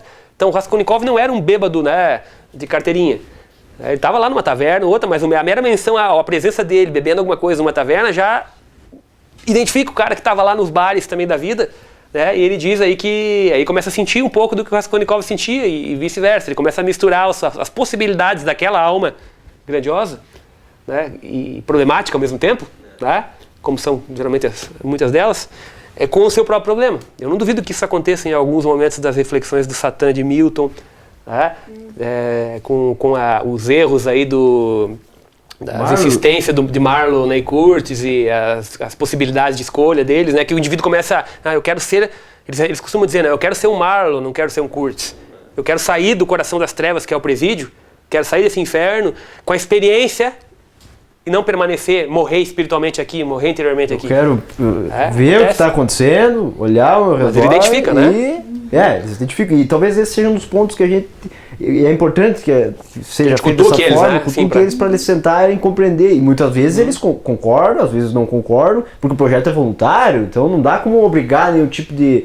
a pessoa... Aí seria lavagem cerebral se eu tivesse, a gente não coloca 5, 6 questões ali e dá com alternativas objetivas e você tem que escolher, se escolheu errado tá fora. Não é isso? Não é isso? O que a gente quer saber é se ele leu e se há uma possibilidade na nossa ótica daquela semente de imaginação moral ser plantada no indivíduo e deixar ela trabalhar. Pô, daqui a 20 anos talvez dê efeito, daqui a 10 o cara de repente está na rua e vai optar por não me roubar, não roubar o senhor que está em casa, né? Não entrar na minha casa, não vender de uma droga. Né? Alguns... Conta aquele caso, lembra que ontem a gente conversava um pouco aqui no gabinete, né? Você contava aquele caso daquela senhora, não vamos dar o nome, né, para se preservar até o sigilo da pessoa, mas que lembrava do Moby Dick. Moby Dick é um livro importante, né, em que os senhores que leram Moby Dick vão lembrar que enquanto o Capitão Ahab está na obsessiva busca por chegar até o seu objetivo de vingança, cada vez mais profundamente no mar, né? Buscando encontrar a baleia, que materializa lá, na ótica dele, o seu sentimento de justiça que tem que ser realizado e o mal, portanto, a ser extirpado, mas não vendo que está nele, né? A corrupção. Ele vai encontrando vários navios que vêm em sentido contrário, uns bem-sucedidos, outros mal-sucedidos, uns que desistiram da caçada, uns que já sofreram demais, outros que, por uma razão ou por outra, e que sempre dizem para ele, olha, deixa disso, para. Então, avisos da vida para o indivíduo que está prestes a cometer o erro. Conta aquela história para nós, né? Uma presa, uma penada, que muitos deles estão lá e continuam não admitindo e dizendo que não foram eles, que não foram. Só que com os livros a gente percebe que muitas vezes eles acabam, assim, talvez assim, não claramente, mas dizendo, doutor, a gente está aqui porque temos que pagar pelo que a gente fez. Mas esse caso foi muito emblemático porque foi a penada condenada por tráfico de drogas. Nós conversamos sobre Moby Dick, falando sobre essa questão dos sinais, e a penada então nos relatou que assim que aconteceu comigo também. Aquele dia eu estava em casa e então nós tínhamos combinado de pegar uma droga num determinado local. E aí o carro estragou, e aí aconteceu determinada situação, aí não achava a chave, aí a gente não conseguia táxi, conseguiu um táxi, foi na rodoviária e não tinha mais passagem. Aí tudo dizendo, pô, não vai que vai dar problema. E aí conseguiu, no último momento, a passagem, foi com o ônibus, aí pegou a droga e aí prenderam a gente. Aí então foi uma confusão assim, e no processo não lembro se estava tão claro essa questão assim, e então foi interessante que ela confessou assim claramente essa questão, e muitos fazem isso. E talvez, confessou consciente de que ela poderia ter optado de uma forma diferente, e que inclusive as circunstâncias ajudaram. Podia ter dito, olha, não precisava ter feito isso. A presa falava que, inclusive, eu era muito mais feliz na minha vida quando não me envolvia com esse tipo de coisa, então aí tá muito claro assim o efeito ela percebeu isso, ela conseguiu confessar, coisa que ela talvez não tivesse feito no processo, provavelmente não fez, porque não é comum essas confissões processuais. Ela conseguiu confessar, botar para fora, né? O momento chave é o momento confessional, né? Vejo porque não é à toa que o núcleo do Crime e Castigo é quando o Raskolnikov ali se ajoelha e fala o que aconteceu, né? Na alusão à Santíssima Virgem. Claro.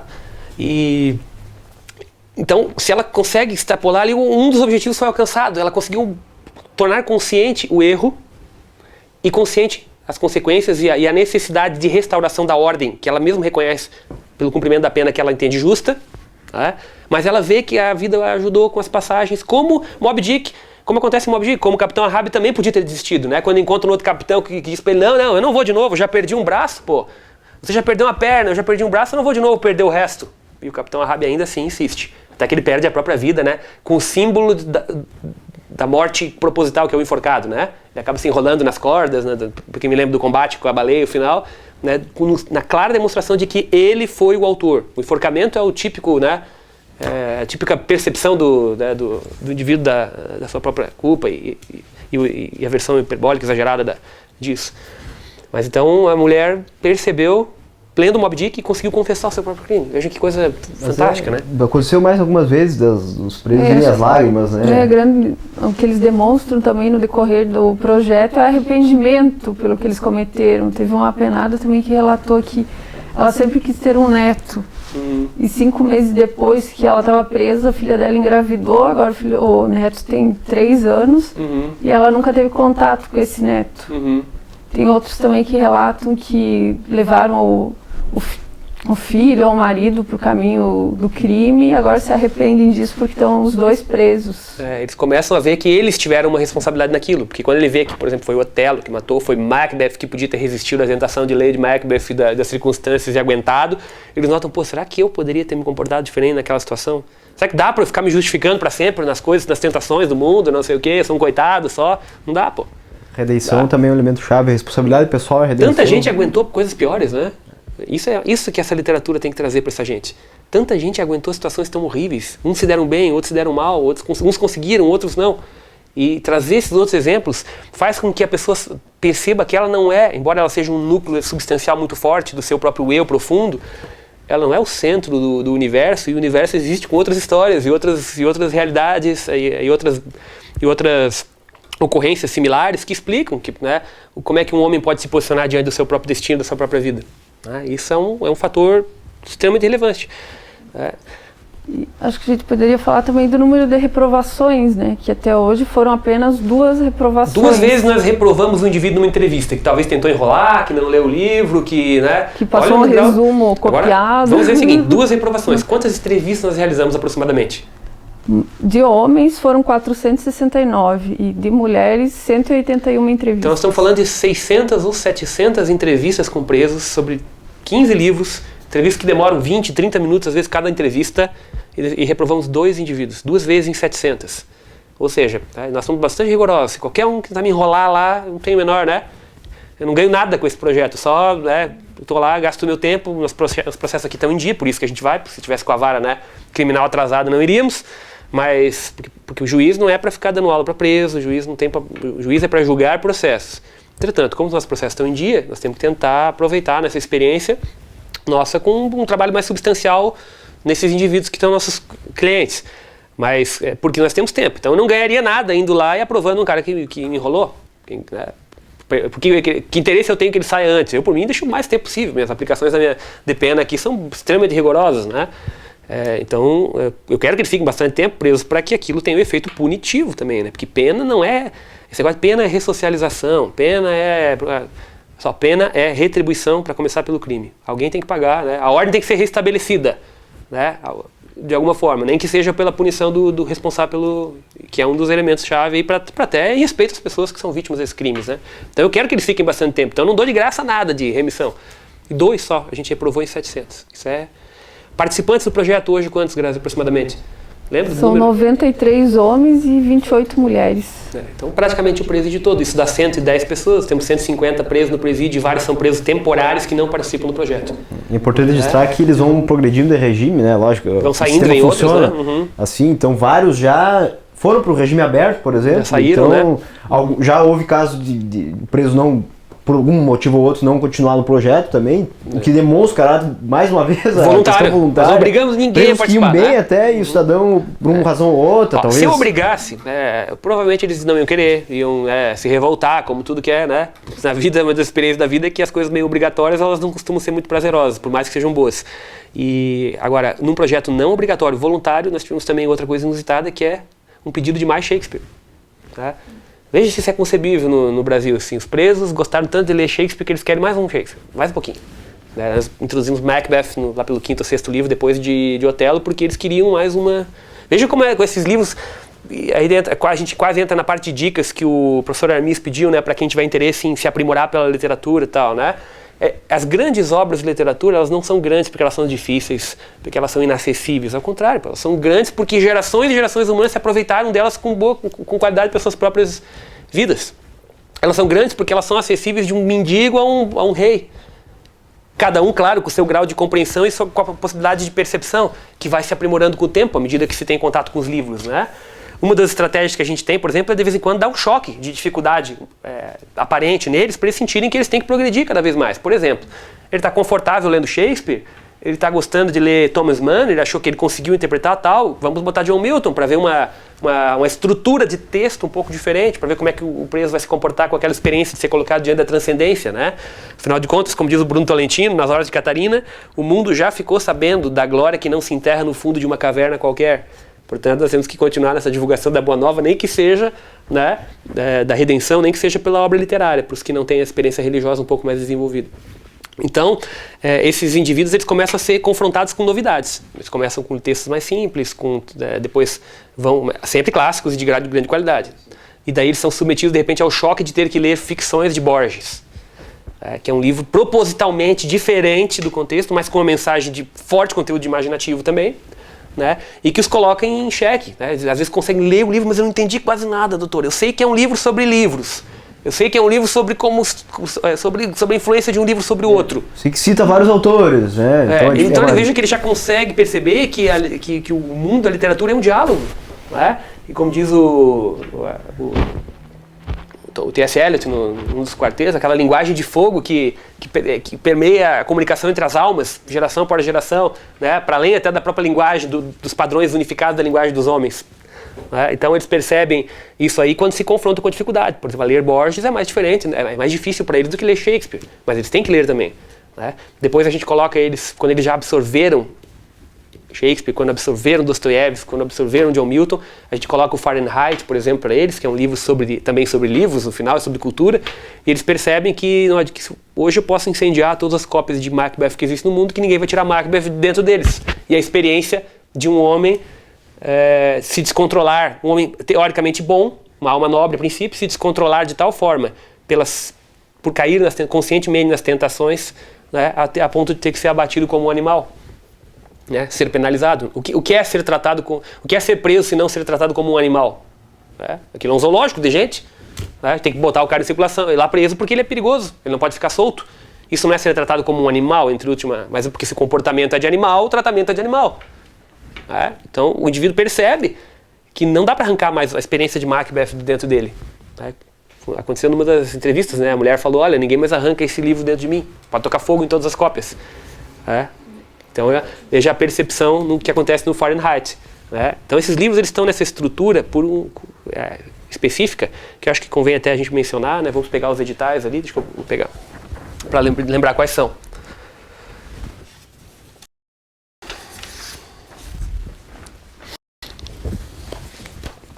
Então, como eu expliquei, a gente tem 15 livros atualmente. A nossa ideia é que o projeto vai alcançar, claro, a gente vai continuar com ele, mas ele vai se estabilizar por volta de 20 a 25 livros, que é o tempo médio das penas que nós temos na região. Né? Penas de tráfico de drogas, de estupro, penas que são longas, mas não tão longas em função do que a lei mesmo prevê de termos de benefícios, de progressão de regime, etc. Então, dificilmente alguém, salvo os crimes assim, de latrocínios, homicídios muito triplamente qualificados, onde a pessoa pega 20 e tantos anos de prisão, dificilmente alguém vai ler 40, 50 livros no nosso projeto, mas 20 é certo que praticamente todos vão ler, né? Os que têm crimes mais pesados, no mínimo, né? Então nós vamos estabilizar a partir do 20, vamos trabalhando esses livros e a ordem deles a partir da nossa percepção das entrevistas, né? Então hoje a gente começa com Crime e Castigo, de Dostoiévski, O Coração das Trevas, de Joseph Conrad, Otelo, de Shakespeare, Moby Dick, Herman Melville, O Vermelho Negro, Stendhal, A Montanha Mágica, de Thomas Mann, Paraíso Perdido, de John Milton, Macbeth, de Shakespeare de novo, A Morte de Ivan Illich, Tolstói, O Senhor dos Anéis, de Tolkien, Dickens com As Grandes Esperanças, Ray Bradbury com Fahrenheit 451, ficções de Borges, Dom Quixote e Os Noivos. Vamos prosseguir provavelmente introduzindo as Horas de Catarino, de Bruno Tolentino, ou talvez o Peregrino, de John Bonnier. Vamos adiante, nós vamos pensar, e parece, a gente não quer, né, ficar aqui exagerando, nem sendo sentimental demais, mas parece que nós estamos sendo meio que iluminados aí na escolha dos livros, né? Porque cada vez a gente percebe que eles vêm se encaixando na nossa ideia, um depois do outro, como se Deus ajudasse assim, a gente a soltar, né, um livro certo na hora certa, para que a missão de desenvolver, passo a passo, a reflexão sobre imaginação moral nesses indivíduos possa se construir de uma forma organizada. Né? Esses livros trabalham do jeito mesmo, né, doutor? Porque sim. Alguns a gente não havia lido, alguns sim, então é a oportunidade de ou ler ou reler esses grandes clássicos. Ler é reler, né? Já escreveu o poeta, né? Então é uma oportunidade também fantástica de poder ver essas obras novamente, ou vê-las pela primeira vez, e, enfim. Uma preocupação que eu sempre tive aqui ao atuar, sempre desde que comecei a trabalhar como juiz e tal, que as pessoas que trabalham perto de mim tivessem a oportunidade de ter um contato, que são mais jovens, como são meus assessores, por exemplo, os estagiários que trabalham comigo, de ter um contato também para a gente ajudar, né, a salvar as circunstâncias desses indivíduos também, para que eles também façam levem a missão adiante, nesse esquema de educação concêntrica que o professor Olavo sempre prega, né? Tem um grande filósofo no centro disso e que vai irradiando os seus conhecimentos, a sua cultura, a sua percepção da realidade da vida para os seus alunos, e seus alunos também têm a obrigação, me parece, de uma forma ou de outra, dentro das limitações do aprendizado aí que tiveram com o seu professor, de disseminar esses parâmetros culturais, porque a educação única viável é essa. Né? Não adianta enfiar todo mundo na escola e botar 50 mil analfabetos para dar aula para eles, para 400 mil. Não adianta. Essa é a realidade da escola, infelizmente, hoje, com as exceções raras que confirmam a regra. Né? Hoje, os nossos professores universitários são semi-analfabetos. As faculdades... Duvido um aluno da faculdade de Direito, por exemplo, que tenha lido 1/3 dos livros o curso inteiro passe, ali que tenha lido 1/3 dos livros que esses presos que passaram ali lerem. Ninguém vai ler. O indivíduo passa na faculdade... Eu tenho experiência em dar aula no curso de Direito, cansei de dar aula na última fase em que o indivíduo nunca leu o código inteiro da lei. quanto mais tentar melhorar a sua imaginação do mundo para entender melhor o fenômeno jurídico, que no final das contas é a expressão de problemas da realidade, trazidos a um homem, né, que é o juiz, e trazidos por outros homens, que são os advogados, os promotores. Né, então as pessoas não têm experiência da realidade, elas não conhecem nem a lei, muito menos as razões pelas quais ela existe, que podiam ser muito bem buscadas na literatura. Então, o estudante brasileiro é o mais burro do planeta de todos os graus. Se nós não colaborarmos nos nossos próprios ciclos de influência, sem projeto nenhum de mudar o mundo, mas só com o projeto de melhorar nós mesmos, para começar, que já é alguma coisa, né? O indivíduo tem que ter a noção de que ele tem que ele mesmo se aprimorar, porque educação é autoeducação sempre, tá? Sem depender dessas fontes externas e correndo fora desse mainstream de doutrinação ideológica e engenharia social do comportamento, que hoje é a regra nas escolas do país e do mundo quase, né? Mas pelo menos no Brasil. A gente tem então essa possibilidade de nós mesmos nos aprimorarmos. Então essa leitura serve. É claro que eu não ia escolher um livro que eu não tivesse lido, mas alguns deles, por exemplo, Os Noivos, eu fui descobrir depois de ouvir as orientações do professor Olavo, dele mencionar nos cursos, eu fui ler o livro, fiquei fascinado. E claro que outros a maioria deles já tinha lido há muito tempo antes, quando comecei meu interesse por literatura, bastante jovem. Mas a minha assessoria também, uns já tinham lido, os senhores estão aqui, outros não, né? E a nossa experiência tem sido que nós mesmos estamos nos aprimorando com essa literatura, e nós entramos aí na parte daqui a pouco final que o professor Aramis me pediu, que é a nossa experiência, né? O que a literatura mudou a nós? Nós estamos explicando que nós estamos tentando ajudar os presos a melhorarem um pouco, mas e nós mesmos, né? Porque você tem que primeiro ser professor de si mesmo e usar os grandes homens, o julgamento do passado, e não o julgamento do agora, sobre as nossas obras, né? Eu tenho que, como o professor Olavo tantas vezes já disse, quando eu fizer alguma coisa, eu tenho que pensar, o que Aristóteles diria disso que eu fiz? Não o que o povo que está na rua, o que o político diria do que eu fiz, ou o que os meus pares disseram de mim. Isso não me interessa em nada. O que me interessa é dizer é que um grande homem, primeiro, né, o que no meu elemento de confissão mais próximo, no meu íntimo, o que entre eu e Deus tem que ser dito com sinceridade. Mas o que os outros grandes homens que eu respeito e admiro, né, e aqui nessa sala eu fiz questão de colocar, para minha inspiração e de vocês também, as pessoas que por uma razão ou por outra inspiram o nosso pensamento, como por exemplo o Santo Padre Pio de Pietrelcina, o professor Olavo de Carvalho, o Viktor Frankl,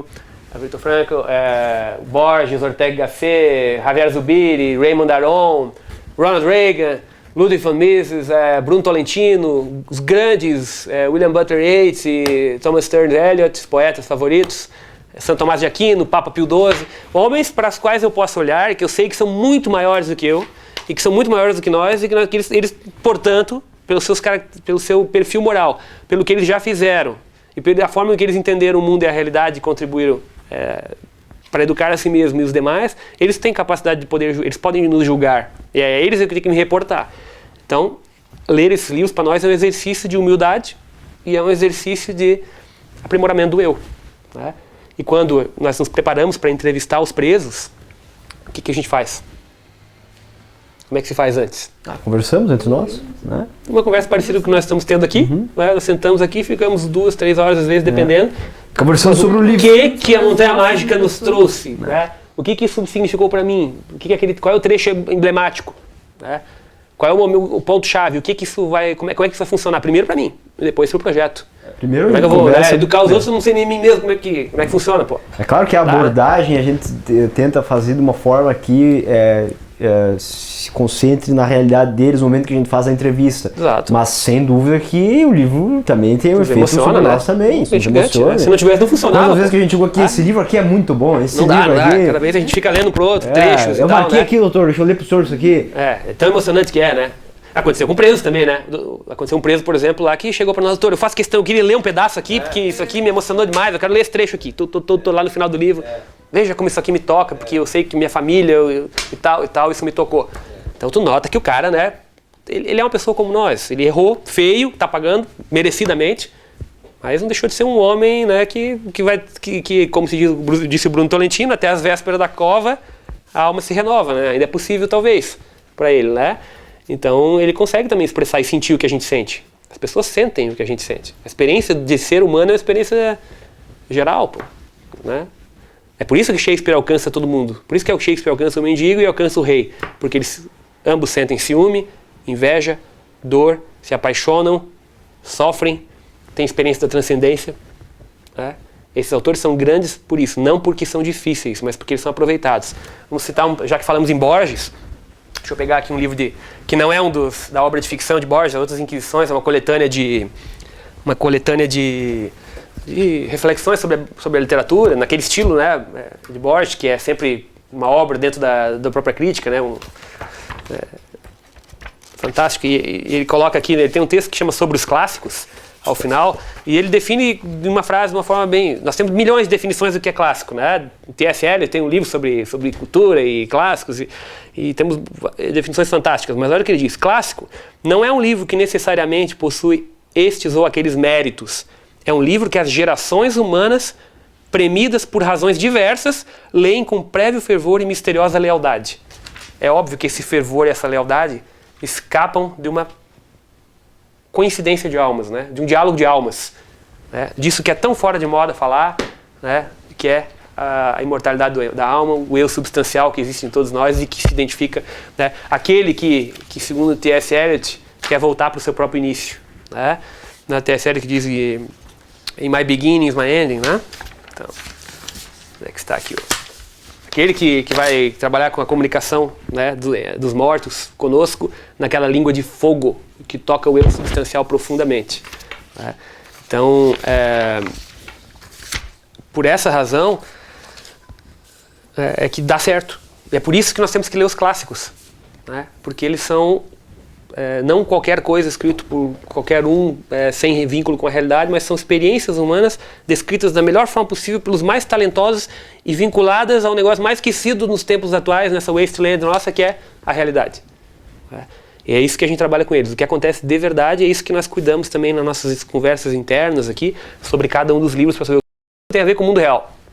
Isso é uma experiência possível? Alguém poderia ter vivido isso, afinal de contas, ou é um mero viajar, uma mera projeção de tensões, projeção de perversões, de qualquer coisa do autor? O que a gente já conversou algumas vezes, pode ser que o livro inteiro seja muito difícil de ter acontecido assim, todas as situações que são naquele livro. Sim. Agora, em determinado ponto, pode ser que aquele ponto lá seja o reflexo da realidade na vida de uma pessoa, né? Algum ponto daquele livro, né? Pode ser que a vida do cara não seja exatamente, não passa por tudo aquilo que está no livro. Agora, um dos pontos... Sim. E daí, a partir da hora que ele vai percebendo isso, ele vai se separando daquele estado do Hollow Man, né? Ele vai se afastando de ser o mero espantalho, né? E ele consegue daí fazer o que o T.S. Eliot tanto insistia, que é redimir o tempo. Sair do fluxo do andar das coisas e aproximar, como Herman Brock dizia, né? Voltar a recuperar a aproximação entre o outrora e o agora. Cuja percepção permite que o indivíduo perceba as suas... Se ele percebe uma continuidade na história, na existência, como história até da salvação dele, diante da própria imortalidade que ele percebe, e no seu próprio eu, ele consegue perceber que a história dele tem um começo, um fim, e que esse fim não é um fim real, concreto, no sentido de cessar, mas é um fim de permanência no seu princípio de existência único, né? Na sua criação, na sua transcendência, né? Que é fugir, então, daquele estado que o Herman Brock falou de indolência vegetativa na qual vive a maior parte dos seres humanos. A grande literatura tem essa finalidade. Escapar da indolência vegetativa na qual vivem os grandes seres humanos. Ela nos ajuda a escapar disso, né? O homem sempre busca voltar ao seu ponto de partida, escreveu Brock no Pazenov, né? Que é o primeiro dos romances da trilogia dos Sonâmbulos, né?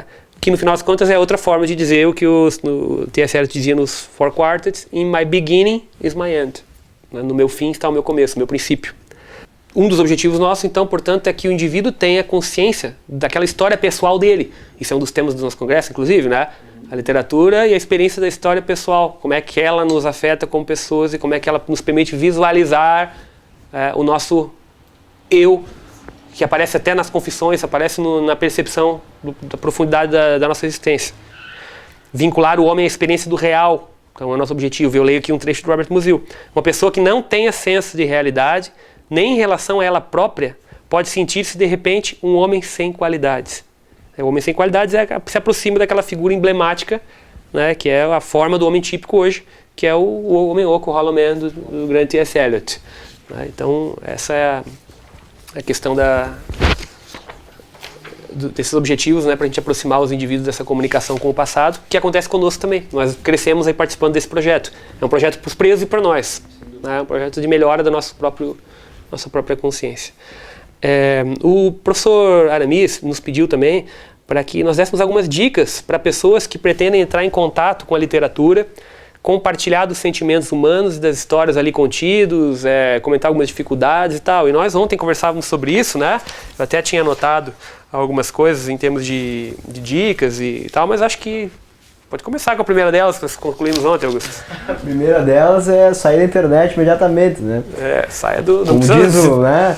O homem que é homem tem conta na tabacaria, não no Facebook. O homem que é homem tem conta na tabacaria, não no Facebook. Com todo respeito. Largar a TV também. Na bodega, né? No boteco, né? Não no Facebook. Sair um pouco da internet, né? Porque o problema não é usar essas ferramentas para o uso positivo que elas têm, evidente que são várias. O professor Olavo de Carvalho, inclusive... Usa o Facebook como caderno de anotações, mas ele está usando, veja, a utilidade do uso. Não. Eu também tenho Não há problema. Como quase diário filosófico e como canal de reflexão. Aí tudo bem. Não é a crítica à rede social em si, mas a gente conversava que... É o tempo que a gente perde, né? É impressionante como, ao mesmo tempo que a tecnologia ela aumentou e facilitou o acesso a essas mídias, internet, redes sociais aumentou, a proporção de grandes pensadores e escritores também diminuiu. Tem um eco. Eu não sei... a gente não estudou isso. Estamos no vácuo no país, né? Não tem meia dúzia de escritores. Nós estudamos isso. A gente não é antropólogo, sociólogo para poder afirmar isso, né? E não estudamos isso de uma forma... É uma curiosidade que a gente lança, assim, que... num país, um continente desse tamanho, nós tinha que ter 30 Ângelo Monteiro, não um trabalhando, né? É incrível como a proporção é diferente, né? Ao mesmo tempo que aumentou essa... Então, ao mesmo tempo que facilita o acesso às grandes obras, está aí...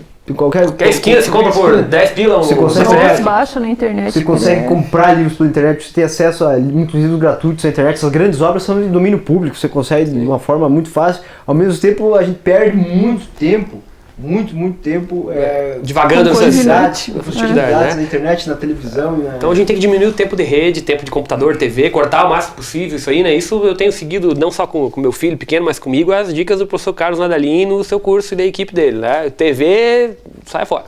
Pule longe disso aí, porque as horas que você vai perder na frente desses instrumentos, né, são compatíveis com aprender um idioma diferente, um instrumento musical, ou como, por exemplo, fez, não sei se está aqui o livro, mas eu vou mostrar, um livro que pode dar algumas ajudas, né, no sentido de ganhar tempo para a literatura e para tudo na vida, né? Que é o Winter of Our Disconnection, o Inverno da Nossa Desconexão, de Susan Mousehart, que é um livro interessante sobre uma experiência de uma mulher, mãe de 3 adolescentes, que resolveu se desconectar totalmente, ali inspirada no Walden, no Thoreau, e aquela, né? Claro que é uma experiência drástica, mas muita coisa se aproveita aqui de coisas que a gente poderia fazer, né? Como, por exemplo, ela cita que o filho dela aprendeu a trocar, recuperou o gosto por instrumento musical e estudou idiomas novos e tal, por ficar alguns meses, né? Fora esse turbilhão de informações digitais, né? Tem aquela campanha interessante na biblioteca americana, né, que substitua o YouTube por You Could Be Reading. Tá? Acho que é por aí. E também acho que outra dica é a gente não ter vergonha de preferir o que é bom e de dar nome aos bois e dizer o que é bom e o que é ruim. Nós podemos buscar a ajuda dos especialistas, mas a gente tem que ler e tentar começar a filtrar o que é bom e o que é ruim. E eu acredito que aquilo que o Borges explicou sobre clássico, ser aquilo que é lido com proveito e grande aproveitamento e fervor, entusiasmo pelas gerações anteriores, é um critério para nós escolhermos o que nós vamos ler e o que nós vamos deixar de lado, né? Mas é claro que a crítica literária está aí para nos ajudar também, e a gente tem que primeiro ler alguns livros, depois procurar os críticos que pensam mais ou menos, sentem alguma coisa parecida com o que a gente sente, que expressam dentro do profissionalismo deles com um grau de qualidade melhor. Mas esses críticos, eles permitem que a gente também vá pela linha deles, pegando dicas do que poderia ser lido bem, né? Isso dá uma lista de livros, né? Lista de livros a gente não pode dar, a gente pode dar algumas sugestões de onde buscar talvez inspiração para o que ler, né? O máximo, lista de livro... Talvez Quem faz uma lista de 10 deixa 1000 fantásticos fora, né? Não dá? Indicações, talvez, de livros que tratam de livros, né, galera? Teria o Otto Maria Carpo. O Otto Maria Carpo, da História da Literatura Ocidental, que está em nova edição, graças a Deus, ler né? livros Como ler livros, do Mortimer Adler, um dos nossos professores inspiradores. Harold né? Bloom, com o Kahneman. Eu gosto muito da crítica do Harold Bloom, não concordo com tudo que ele escreve, mas gosto demais assim, da força com que ele coloca a sua opção, da sua paixão por Shakespeare, por exemplo. Você aprende a gostar de Shakespeare com Harold Bloom, com Paulo Francis, né? E o próprio Roger Scruton tem uma análise do fenômeno estético que pode nos ajudar muito a separar o joio do trigo e não chamar de coisa boa lixo, né? A gente tem que dar o nome certo, né? A própria lista do projeto também é bem interessante. É claro, nós não podemos dizer que a nossa lista não é uma lista razoável para sugestão de leitura, né? É um bom começo. Acho que é uma boa relação de obras que lidam com o problema da imaginação moral. A Cultura Geral do Dietrich Manitz, aquele livrinho também um livro interessante, legal, né? Também O professor Olavo de Carvalho fez uma série de recomendações de leitura também nos seus programas de Throat Speak, para os que não são alunos do curso online de filosofia, no qual ele se discorreu sobre algumas obras importantes já, que podem nos ajudar. Então, realmente, há muitos canais para escolher, né? Mas a gente tem que pensar duas coisas, né? Olhar os que são clássicos, não porque alguém está dizendo hoje que eles são clássicos, mas porque gerações e gerações os consideraram proveitosos e úteis, né? E belos. Segundo, cuidar de fugir das orientações oficiais de governo, de qualquer tipo de governo, escola, né? Apareceu o MEC escrito, fuja pelo outro lado, né? Como diz o professor Olavo, foi recomendado num congresso da Unicef, da ONU, não sei o quê, puxa o rolo de papel higiênico. Tem que fugir dessas coisas, porque aí está o Pascal Bernardano explicando de onde é que saem essas listas e como é que o pessoal orienta o que tem que ser lido pela criançada hoje, né? É inconcebível que os nossos filhos passem aí mais os próximos 10, 15 anos nesse deserto, nessa wasteland, sem ter contato com a grande poesia na adolescência, ter contato com as obras clássicas da literatura infantil, né? Que é importante também, né? E principalmente sem conhecer o que o mundo inteiro conhece e tem por pressuposto de um diálogo civilizado sobre literatura e aprimoramento da alma. Então, nós temos que fugir da cartilha oficial, e buscar o que realmente é clássico, o que as gerações trabalharam com os clássicos, os grandes críticos, né? Vamos dar uma olhada nos livros do Rodrigo Gurgel, que está fazendo um trabalho de saneamento da literatura brasileira, e aí, imprescindível. A internet boa, o blog do Rodrigo Gurgel também o blog dele é fantástico. Tem gente muito séria e muito boa no meio do deserto, cada um trabalhando, né? O uso dela. Não é internet, pô. Se for assim, né, nós vamos ter o primeiro contato que eu tive, por exemplo, com o professor Olavo de Carvalho, foi descobrindo numa madrugada no remoto, né, de 1997 ou 8, o site dele com aqueles deliciosos artigos que hoje estão reunidos em livros e ali começou pela internet. Então não é o instrumento, mas a gente não pode botar nosso tempo todo ali. Nosso tempo tem que ser dedicado. O tempo é nosso único bem, né? Afinal de contas é isso que importa. Então os livros que eu já expliquei quais são, nós explicamos como é que funciona o nosso projeto, explicamos que entrevistamos pessoalmente um a um dos presos, buscando neles ajudar a florir aquela semente, né, de educação e imaginação moral plantada pelos grandes autores. Explicamos que os livros não são escolhidos sem critério e, no final das contas, quem lê muito vai saber que todos os livros são sobre a mesma coisa, todos os grandes livros lidam com o mesmo problema, com o mesmo assunto. O nosso projeto, então, já está em funcionamento desde o segundo semestre do ano de 2012. Se me falha a memória, em outubro de 2012, nós iniciamos, então, com a publicação da portaria que deu origem ao projeto, foi encaminhada à Corregedoria Geral da Justiça, né, e os editais, um sempre por cada livro. Então, mês a mês ou a cada 2 meses, dependendo do tamanho da obra escolhida, é publicado um edital com os critérios de seleção da obra bem especificados, tanto subjetivos quanto os critérios objetivos de concessão da remissão, cálculo, etc. Então, podíamos, acho que para exemplificar, para tornar bem claro como é que é a fundamentação do porquê nós escolhemos um livro específico, né, que tem que ficar público e claro para as pessoas que vão participar e também para os que vão acompanhar e fiscalizar o projeto, né? Podemos ler 2 editais. Eu gostaria de mais uma vez realçar que todas as entrevistas com os presos de avaliação, que já mencionei, são gravadas. Até para que ninguém diga que foi concedido eventualmente remissão, né? Alguém para algum preso, diminuído a pena 2, 3 dias em função de uma leitura, sem prova de que ele realmente teve condições de passar no nosso exame, né, nossa conversa sobre o livro, que certifica de que houve uma leitura efetiva pelo preso, uma compreensão. Promotores e advogados já acompanharam as entrevistas também? Sim, é comum que o defensor público acompanhe as nossas entrevistas, que representantes da OAB vão lá acompanhar as leituras, as tomadas, entre aspas, né, de leitura dos presos, inclusive promotores de justiça, né, e membros aí da comunidade, do conselho da comunidade, advogados, né? Então é bem público, para que a gente tenha certeza que ninguém está simplesmente diminuindo pena, né? Em troco de nada, eu quero sempre tornar bastante transparente o processo para as pessoas saberem o que nós estamos fazendo ali. E então isso é feito dessa forma e gravado, até para que a gente tenha um material posterior para estudar os efeitos daquelas entrevistas, porque nós lembramos delas imediatamente depois, mas são tantas, mais de 700, conforme a Graziele mencionou, que se perdem pérolas, às vezes, ali do que foi dito pelas pessoas, né? E como nós estamos preparando um livro sobre o assunto, um pouco mais profundo, já entrando nas razões e escolhas do projeto, isso vai servir também de material para nos ajudar a melhorar o projeto, né, para as próximas edições com as pessoas que vão ser presas e vão acabar participando de uma forma ou de outra disso aí. Então, o registro é importante. Mas podíamos ler a esmo 2 editais, podíamos escolher, por exemplo, o Otelo, que eu acho que é o terceiro livro, né, e depois o Paraíso Perdido. Se puder ler a fundamentação que nós colocamos ali, eu acho que seria bom.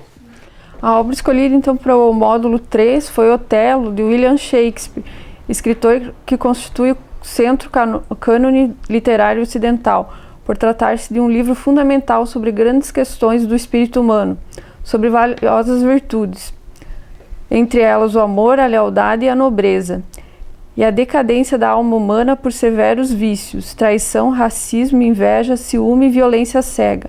Trata-se ainda de uma obra com vários níveis simbólicos, inclusive ontoteleológicos, e, portanto, possíveis efeitos catárticos sobre os leitores, como, por exemplo, a percepção das consequências tanto gerais quanto íntimas da rebeldia contra a justa ordem constituída. Então, quando nós escolhemos Otelo, depois da nossa leitura e releitura e reflexão sobre escolher ou não esse livro, a gente tinha essas preocupações, né, de mostrar aqueles sentimentos humanos exagerados em determinados níveis, né, para que o pessoal refletisse sobre isso. E levando em consideração que, embora o Shakespeare não tenha escrito com esse escopo, como o próprio Bradley fala, quanto à independência de Shakespeare em relação a tudo que ele escrevia, quanto a algum planejamento, que a princípio não haveria, de objetivos, né, mas sim de uma expressão de uma obra artística, mas ainda assim vale a pena mencionar que isso se enquadra. Otelo, na verdade, é um caso de violência doméstica, né? Que se enquadra em muitos crimes que nós temos na região aqui, daqueles que a gente chama de Lei Maria da Penha, ou Lei de Violência Doméstica, né, em que mulheres são agredidas em função de ciúmes, de traição, de bebedeira, de uma série de problemas que ainda é um tópico recorrente aqui nos nossos processos criminais. E, então Otelo também teve esse aspecto, né, de colocar o pessoal em choque diante de uma realidade mais violenta, mais agressiva em relação a isso aí. Acho que o Paraíso Perdido seria bom também mencionar, que é uma obra diferente, que tem uma inspiração religiosa forte, transcendental. O Paraíso Perdido foi escolhido para representar o módulo 7, por tratar-se de uma obra clássica fundamental sobre temas complexos vinculados à formação do quadro de imaginário pessoal e do caráter, pela percepção, inédita na vida de muitos apenados, de um quadro de realidade transcendental, no escopo de gerar uma realidade de consciência para a realidade maior, para uma percepção da responsabilidade pessoal derivada da imortalidade da alma humana. Agora tem um detalhe que a gente fundamenta isso tanto para as pessoas religiosas quanto para as pessoas que eventualmente não tenham esse vínculo, né, que a abertura pode gerar.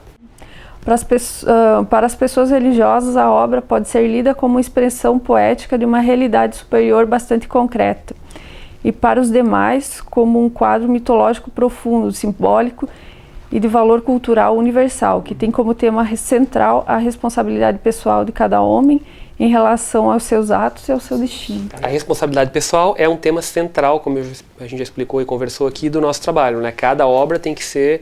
Vamos colocar livros em que as coisas acontecem por vontade meramente dos deuses ou demônios ou pelo acaso, mas são geralmente obras em que as escolhas dos homens se refletem nos seus próprios destinos e nos destinos dos demais, porque não adianta nós ficarmos também focados só no problema de que o indivíduo vai sofrer as consequências do crime pela pena, quando um elemento mais importante para nós não é excessivamente evitar que um indivíduo pague uma pena, mas evitar que alguém morra, alguém seja estuprado, alguma droga seja vendida, alguém cometa um crime grave. Quem perca o seu patrimônio.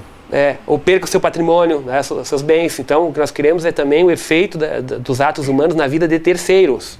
Né, e vários desses livros, o Crime e Castigo é um grande exemplo, né, embora trabalhe muito mais, com maior expressão, inclusive em volume de texto, né, com os efeitos sobre o indivíduo, não se deixa de ser uma percepção sobre os efeitos da personalidade sobre um conjunto. Né, a morte do inocente, né, a testemunha que presencia o crime, de alguém que simplesmente estava ali e foi envolvido numa situação, mas teve uma consequência grave, e que depois aparece de forma simbólica no texto como a propriedade de uma das cruzes, né, que é dividida pelo Raskolnikov e pela Sônia. Então, a responsabilidade pessoal refletindo não só nas consequências para a própria vida, mas para as vítimas, para as famílias dos envolvidos, para o sofrimento dos inocentes, né, que é a nossa grande preocupação.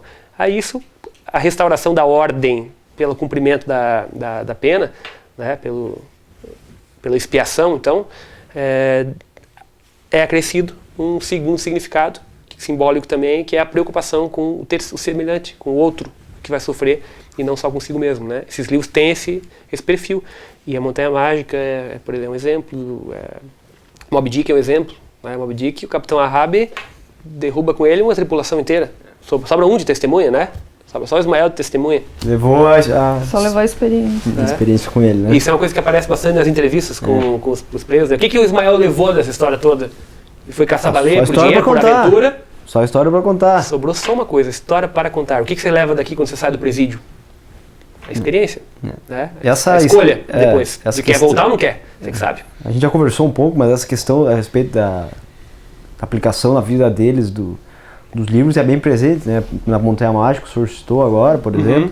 Tem um trecho que é marcante na obra. Central, inclusive, quase, né? Até topograficamente central. Topograficamente central. É o único trecho, salvo engano, né? O único trecho da obra que é citado em itálico, inclusive.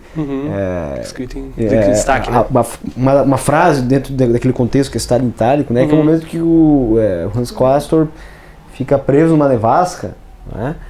E ele tem que ali tomar uma decisão, ele tem um pesadelo, ele fica em um delírio, ele tem que tomar uma decisão. Está encostado na parede e só tem duas escolhas. Seguir em frente ou ficar ali, sucumbir e morrer. Sucumbir. Né? Então ele tem que decidir se ele vai em frente ou não à vida. E a gente desafio da vida. A gente tenta trabalhar com os presos essa questão ali, que é eles, enfim, ou se entregarem e tem uma morte interior que seja, morrerem, né? Por dentro, né? Ou enfrentarem tudo aquilo e saírem melhores, ou saírem conscientes daquilo tudo. Pelo menos conscientes, né? Pelo menos conscientes ou pelo menos servir de exemplo para os familiares, para os conhecidos. Não serve para nada, pelo menos que sirva de exemplo para os outros, é verdade isso aí, né? Tem que servir de alguma coisa, né? Aquela pena tem que servir, não só para sofrimento, mas também para exemplo, nem que seja dos familiares. Entra o Ismael de novo, né? E contar aquilo que aconteceu para outras pessoas não caírem no mesmo erro. E também Marlowe, né, que vai para o coração das trevas, olha a situação deprimente de Kurtz, ele tinha todas as condições de substituí-lo como chefe da extração do marfim naquele local, ele olha, opa, isso aqui para mim não dá para mim. Eu volto daqui, vou embora, não morro ali espiritualmente ali, ou fisicamente até mesmo ali, eu volto com a experiência dessa viagem. Não é à toa que muitos deles identificam o coração das trevas, o asilo, o hospital, né, do sanatório, da Montanha Mágica, o próprio Pecot, como a situação do presídio, o lugar onde o indivíduo está colocado para uma experiência que de lá não sobra muita coisa, salvo a experiência dela, né, salvo a conclusão sobre ela. Essa questão da família a gente aborda bastante também, né? Por exemplo, o Pipe, no Grandes Esperanças, né, que acaba, né? Que também teve um impacto forte. Teve um preso, inclusive, que relatou que esse melhor livro que eu já vi na minha vida, eu já li. O Grandes Esperanças, né? Grandes Esperanças. Força Dickens, né? Que ele é um livro.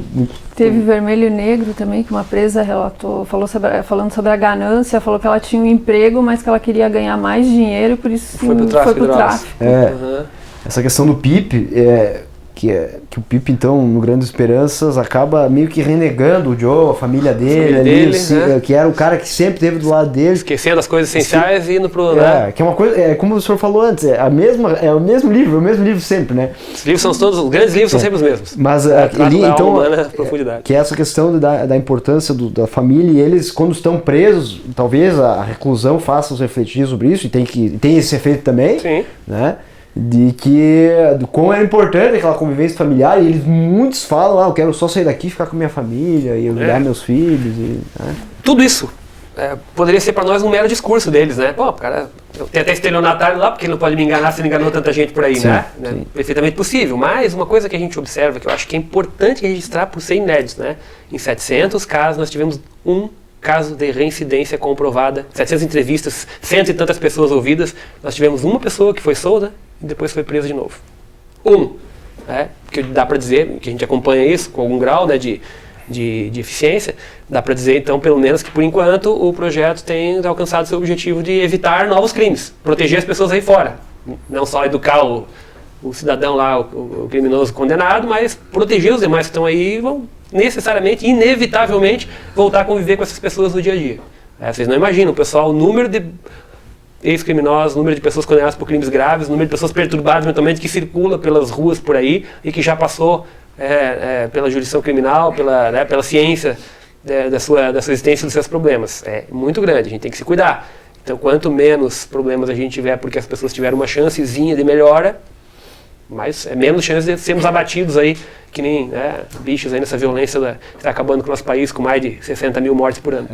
Talvez esse caso de reincidência, talvez seja interessante destacar que foi um crime de tráfico de drogas, onde o único caso de reincidência documentado por nós, entre todos os nossos... Reincidência é quando a pessoa sai do presídio, cumpriu a pena e se envolve de novo no problema, que é uma regra do país, né? Quase todo mundo volta, né? E a gente teve um caso em cento e tantos. Foi um crime de tráfico de drogas, onde a reincidência é muito acentuada. Sim. E é um delito que a pessoa acaba se envolvendo novamente com aquele meio situação, onde ele estava, meio, né? A tentação é grande, mas ela sabe que a escolha foi dela. A escolha foi dela, foi dela.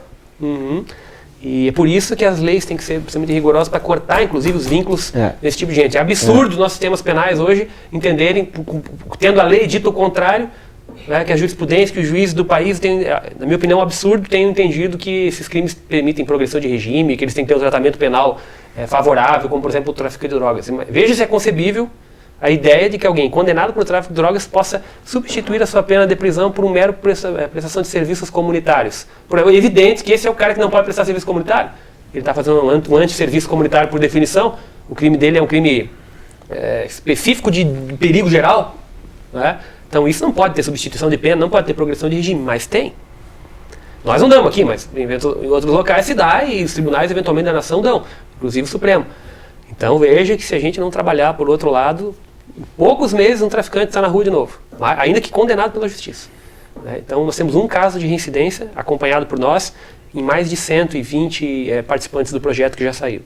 Então isso é de se registrar, eu acho que como resultado bastante positivo também. Então, no encerramento aqui do nosso trabalho nesse dia, eu quero agradecer aos meus assessores, o Graziello e o Augusto, que participaram nesse nosso bate-papo sobre o projeto Reeducação do Imaginário, sobre as nossas experiências com literatura.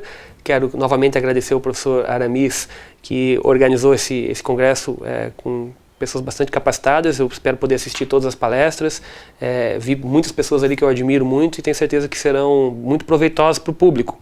Ainda mais um projeto como este do professor Aramis, que é uma transmissão gratuita de palestras sobre literatura num país que é um deserto nesse assunto, infelizmente.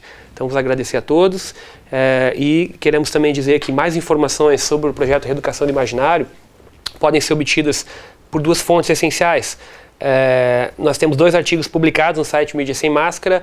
Um foi publicado logo no início dos trabalhos de entrevista com os presos, com as nossas primeiras impressões sobre os resultados, e outro depois que nós alcançamos 12 clássicos lidos e entrevistados pelos presos, já com impressões já bem mais profundas, né?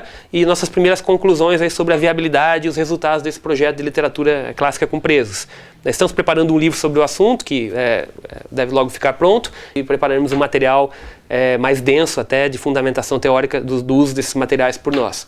E para encerrar, eu acho que nós já estamos prolongando por um tempo, podíamos conversar um pouco sobre alguns livros favoritos e sobre o que nós gostamos mais nesse projeto, cada um de nós. O professor Aramis pediu que nós lêssemos algum trecho, se fosse o caso, ou mencionássemos o que gostamos. Eu separei para ler então pequenos trechos de 2 poetas favoritos. Vocês querem mencionar alguma obra que impressionou mais no projeto, ou alguma leitura pessoal que tenha influído na sua formação? Lembra de alguma coisa? Talvez no projeto, o livro do Tolstói é um livro bastante emblemático, né? Uhum. A Morte de Ivan Ilitch. A Morte de Ivan Ilitch, por estar relacionado com a nossa vida um pouco, assim, nós não somos juízes, né? Mas Talvez um dia, né? Mas é um livro assim bem impactante, porque ele trata sobre a vida de um juiz que acaba tendo uma vida meio que ganhou o mundo, perdeu sua alma. Então é um livro assim bem importante, inclusive é lido em academias para magistratura, né? É um livro que assim pessoalmente teve um impacto razoável, assim, eu diria. Trouxe para nós também, mas para os presos, uma questão firme sobre as coisas essenciais, né? Sobre o que valorizar e o que não valorizar no final da jornada, porque ali a gente vê os últimos momentos de uma história completa, né? E isso que a gente tem que ter, a gente tem que buscar a visualização, que é muito difícil, ninguém aqui é místico nem nada, mas a visualização do seu projeto do eu, do minuto inicial até a cova. Ali se muda, depois disso, aí cada um vamos para o julgamento. Mas até aquele instante dá, né? Então, esse livro mostra um pouco disso, né? O que aconteceu com um homem? Ivan Illich realmente foi... Lembra de alguma... Eu gostei de todos. Shakespeare também, porque ele, na tragédia, ele maximiza os sentimentos. E acho que foi bem interessante com os presos. Porque a expressão assim, quase que exagerada, com fins teatrais de uma determinada situação. Por exemplo, se matar ao final quando se percebe o erro. É uma questão que não tem que ser interpretada como imediatamente se matar quando erra, né? Isso você diz do exagero, né? Mas sim perceber fatalmente que aquilo é responsabilidade sua. Né? Então o impacto teatral deixa o pessoal apavorado, né? Então, por exemplo, a morte de Macbeth, que é violenta e depois de um combate, né, quase sobrenatural, né? O Vermelho e o Negro também, que no final o Julian Sorrell morre, até uns presos questionaram. Desperdiçou seus talentos, né? Eles até ficaram tristes, acabou tão triste essa história aí. Não podemos também... Não podemos finalizar sem contar das presas que pretendem, ao sair, aprender francês para traduzir alguns trechos da Montanha Mágica que estão, né, em francês em todas as versões. Né? Doutor, eu tenho que aprender francês para conseguir. Um dia eu vou aprender francês para conseguir traduzir isso aqui, para saber o que ele está dizendo aqui. E nós não vamos te dizer então, porque você vai saber, você vai conseguir, né? É isso que a gente responde para ele, né? E tem muitos também que já estão indicando os livros para os familiares que vão visitar. Sim, isso muito legal também, né? Isso é natural, isso se dissemina, coisa boa. Nem tudo né? Eles contam as histórias para os filhos e é bom que eles têm até um assunto para quando os familiares vão lá visitar. Olha que coisa estranha. O pai dele saiu da prisão e começou a falar para o Shakespeare. Pô. Inclusive tem parentes presos, né? Isso é bem legal também. Mãe e filha, irmãos que se ajudam, conversam a respeito dos livros e isso é bem legal também no projeto. É isso. Eu tinha selecionado, pessoal, duas leituras rápidas, né? Que me tocam muito. Eu gosto muito do Bruno Tolentino. E quando o Olavo disse, acho que foi o Olavo, também não quero botar palavras na boca do professor, mas pelo que eu me lembro, ele citava o Bruno talvez como o maior poeta da língua aí, depois de Camões, né? E o Bruno Tolentino é impressionante, assim, não tem quem não se apaixone pela obra desse grande homem. Não é à toa que ele está aqui ao lado de T.S. Eliot, de Yeats, na nossa galeria de inspirações e de pessoas aptas a julgar o nosso trabalho. Então ele escreveu um livro que eu não sei se é o melhor livro dele, mas é um dos que me emocionou mais, pelo conteúdo. Então o Bruno Tolentino tem poemas maravilhosos e um dos fatores que a literatura pode nos auxiliar, eu acho, e que o Bruno Tolentino me ajudou, como também me ajudou muito o Olavo de Carvalho, é o aprofundamento do sentimento religioso. O aprofundamento é a compreensão da transcendência, da percepção do eu imortal, da nossa responsabilidade com quem, das nossas formas de prepararmos o nosso caráter, para nós sabermos quem é que efetivamente, para quem é que nós prestamos conta e de quem por que nós estamos aqui. E hoje, né, hoje nessas épocas de desvirtuamento do conceito de Estado laico, de épocas de materialismo, de comunismo, etc., nós estamos quase todos com vergonha de falar de questões espirituais. E aqui eu faço contrário de fazer o contrário. Eu faço questão de fazer o contrário, de falar bastante, né, para nós ocuparmos também um pouco do espaço da realidade com a ampliação dela. Que a realidade de um homem da Idade Média, né, como qualquer um que leu, por exemplo, o Outono da Idade Média percebe, é 30 vezes maior que a nossa. Nós vivemos num mundinho assim, o homem da Idade Média vive num universo transcendental. Aí nós temos que recuperar um mundo maior para nós. Coisa que o T.S. Eliot nos ajudou muito. Ajudou toda uma geração, né, quando deu suas primeiras visões do inferno, com Wasteland, com o Hollow Man mesmo, e alguns outros poemas. Depois do Purgatório, depois ele veio com Ash Wednesday, com os Four Quartets, que são visões praticamente do caminho do paraíso. Então, citando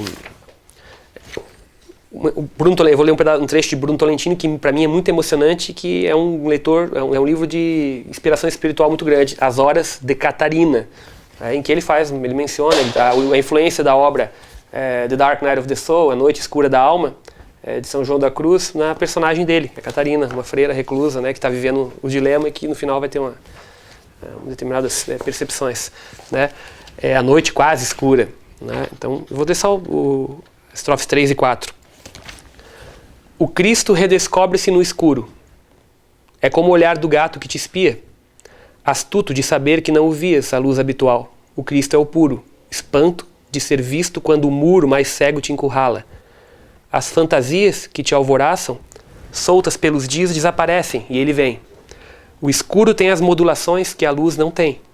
É ali naquele túnel, contra um fundo de desbarate e de esplendor também, que te encontras com ele, o olhar fecundo interrompendo a treva, quando o mundo acode ao interruptor e a luz não vem. O Cristo é este cristal que vem morar no centro das pupilas quando tudo escurece ao redor. Naquele mudo, cego espaço que mura o teu olhar. É que ele brilha mais até furar a escuridão, os muros do absurdo, reverberando ali como se um surdo de repente escutasse o próprio ar. Um rosto inconfundível vem te olhar. É ele, o absoluto que te chama pelo nome. Esse nome sem lugar em ti que não ecoe. Como a chama vai envolvendo tudo e devagar o mar onda por onda se derrama. Esse é um poema extremamente bonito, espiritual, que me emociona bastante, como quase tudo que o Bruno Tolentino escreveu e que nos ajuda, talvez mais até do que alguns discursos e sermões de padres hoje em dia, né, a gente perceber a presença sempre eterna e forte do Salvador, do Redentor no nosso meio, né? E para não quebrar, mas para oferecer uma espécie de contraponto de um poeta que é muito, muito diferente do Bruno Tolentino, mas que eu também tenho, é até quase uma anomalia na minha galeria de conservadores e de inspirações aqui, que é um poeta boêmio, Charles Bukowski, né, que escrevia coisas um padrão bem diferente, tem a Eliot, Bruno Tolentino, William Butler Yeats, outros poetas estão aqui, mas que também tinha nos seus muitos vislumbres da realidade, eu acho que uma percepção forte da presença dessa mesma luz, que ele não nominou, mas eu posso ler esse poema dele chamado The Laughing Heart, com essa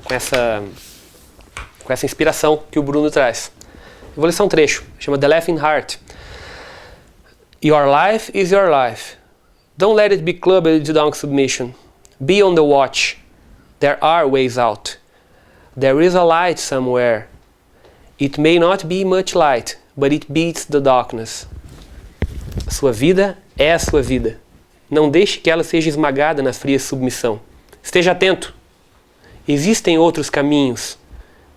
Em algum lugar ainda existe luz. Pode não ser muita luz, mas ela vence a escuridão. Lembrando que a literatura, então, pode fazer por nós muito, desde que a nossa abertura espiritual, né, e emocional e racional esteja disposta, sem preconceitos, a abraçar o que é grande, né? Lembrando também, professor Olavo, que libertar-se é transcender-se, o caminho para a liberdade é sempre para o alto. Então, agradeço a todos e espero que fiquem com Deus. Obrigado.